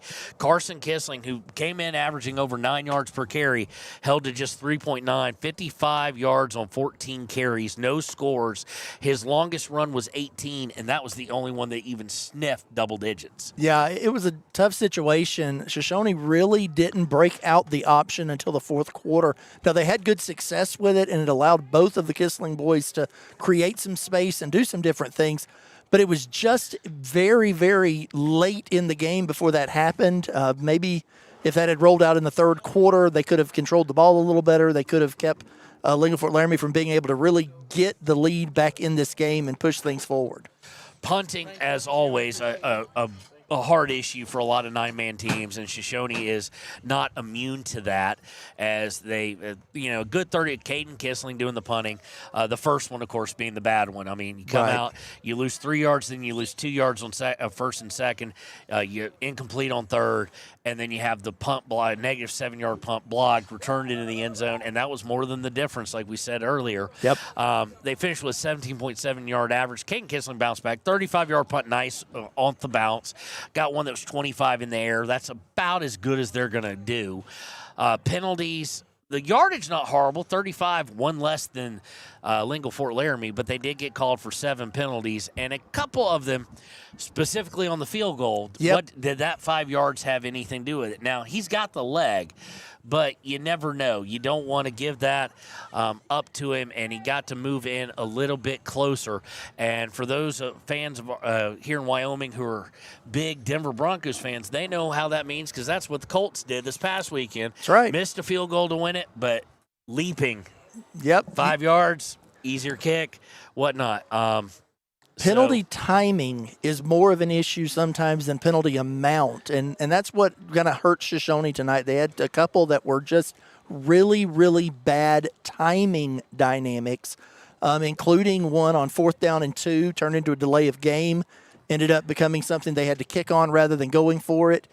Those are things that, you look back on and say, that's where it hurts you. That's where the game's momentum really does slip away from you.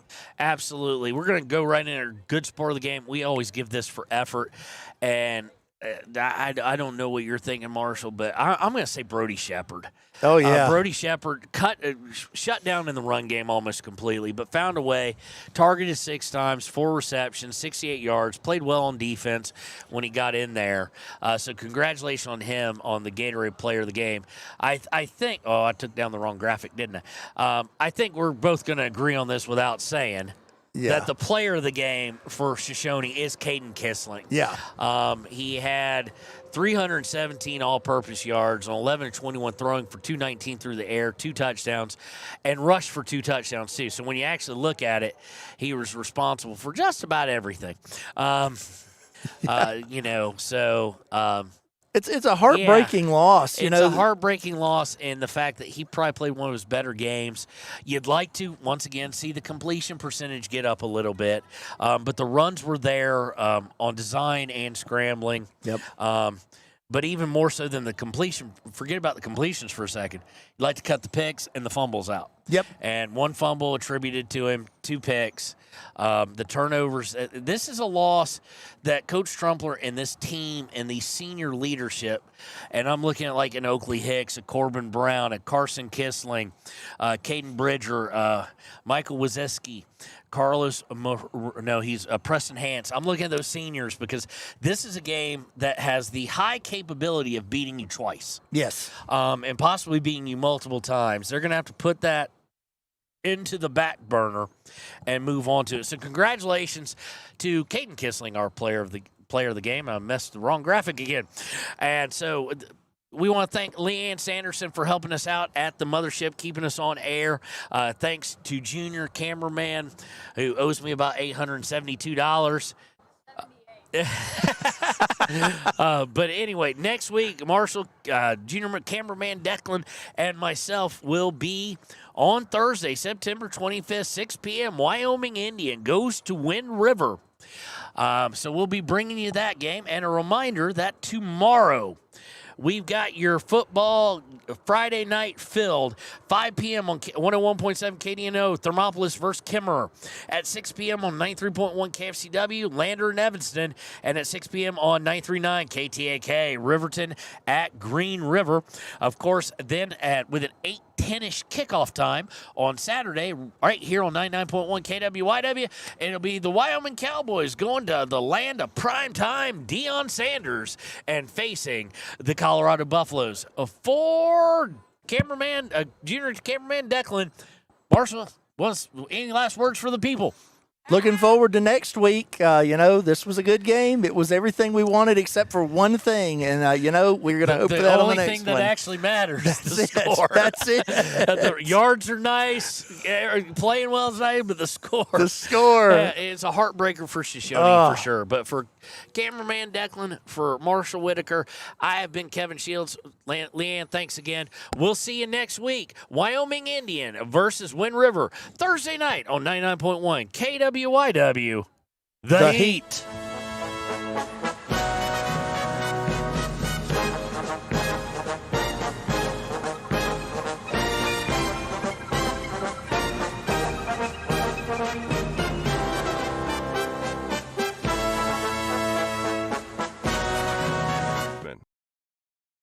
When it needs repairs, you need someone you can trust to do the job right.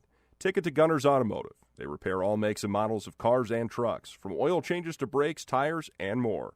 Gunners Automotive, 856-2288. Your tax pros at 219 East Main Street in Riverton, Wyoming can handle all your tax needs. Whatever your situation, we know what to do. Call 307-856-2256 today to schedule an appointment. H&R Block is open Monday through Friday, 9 a.m. to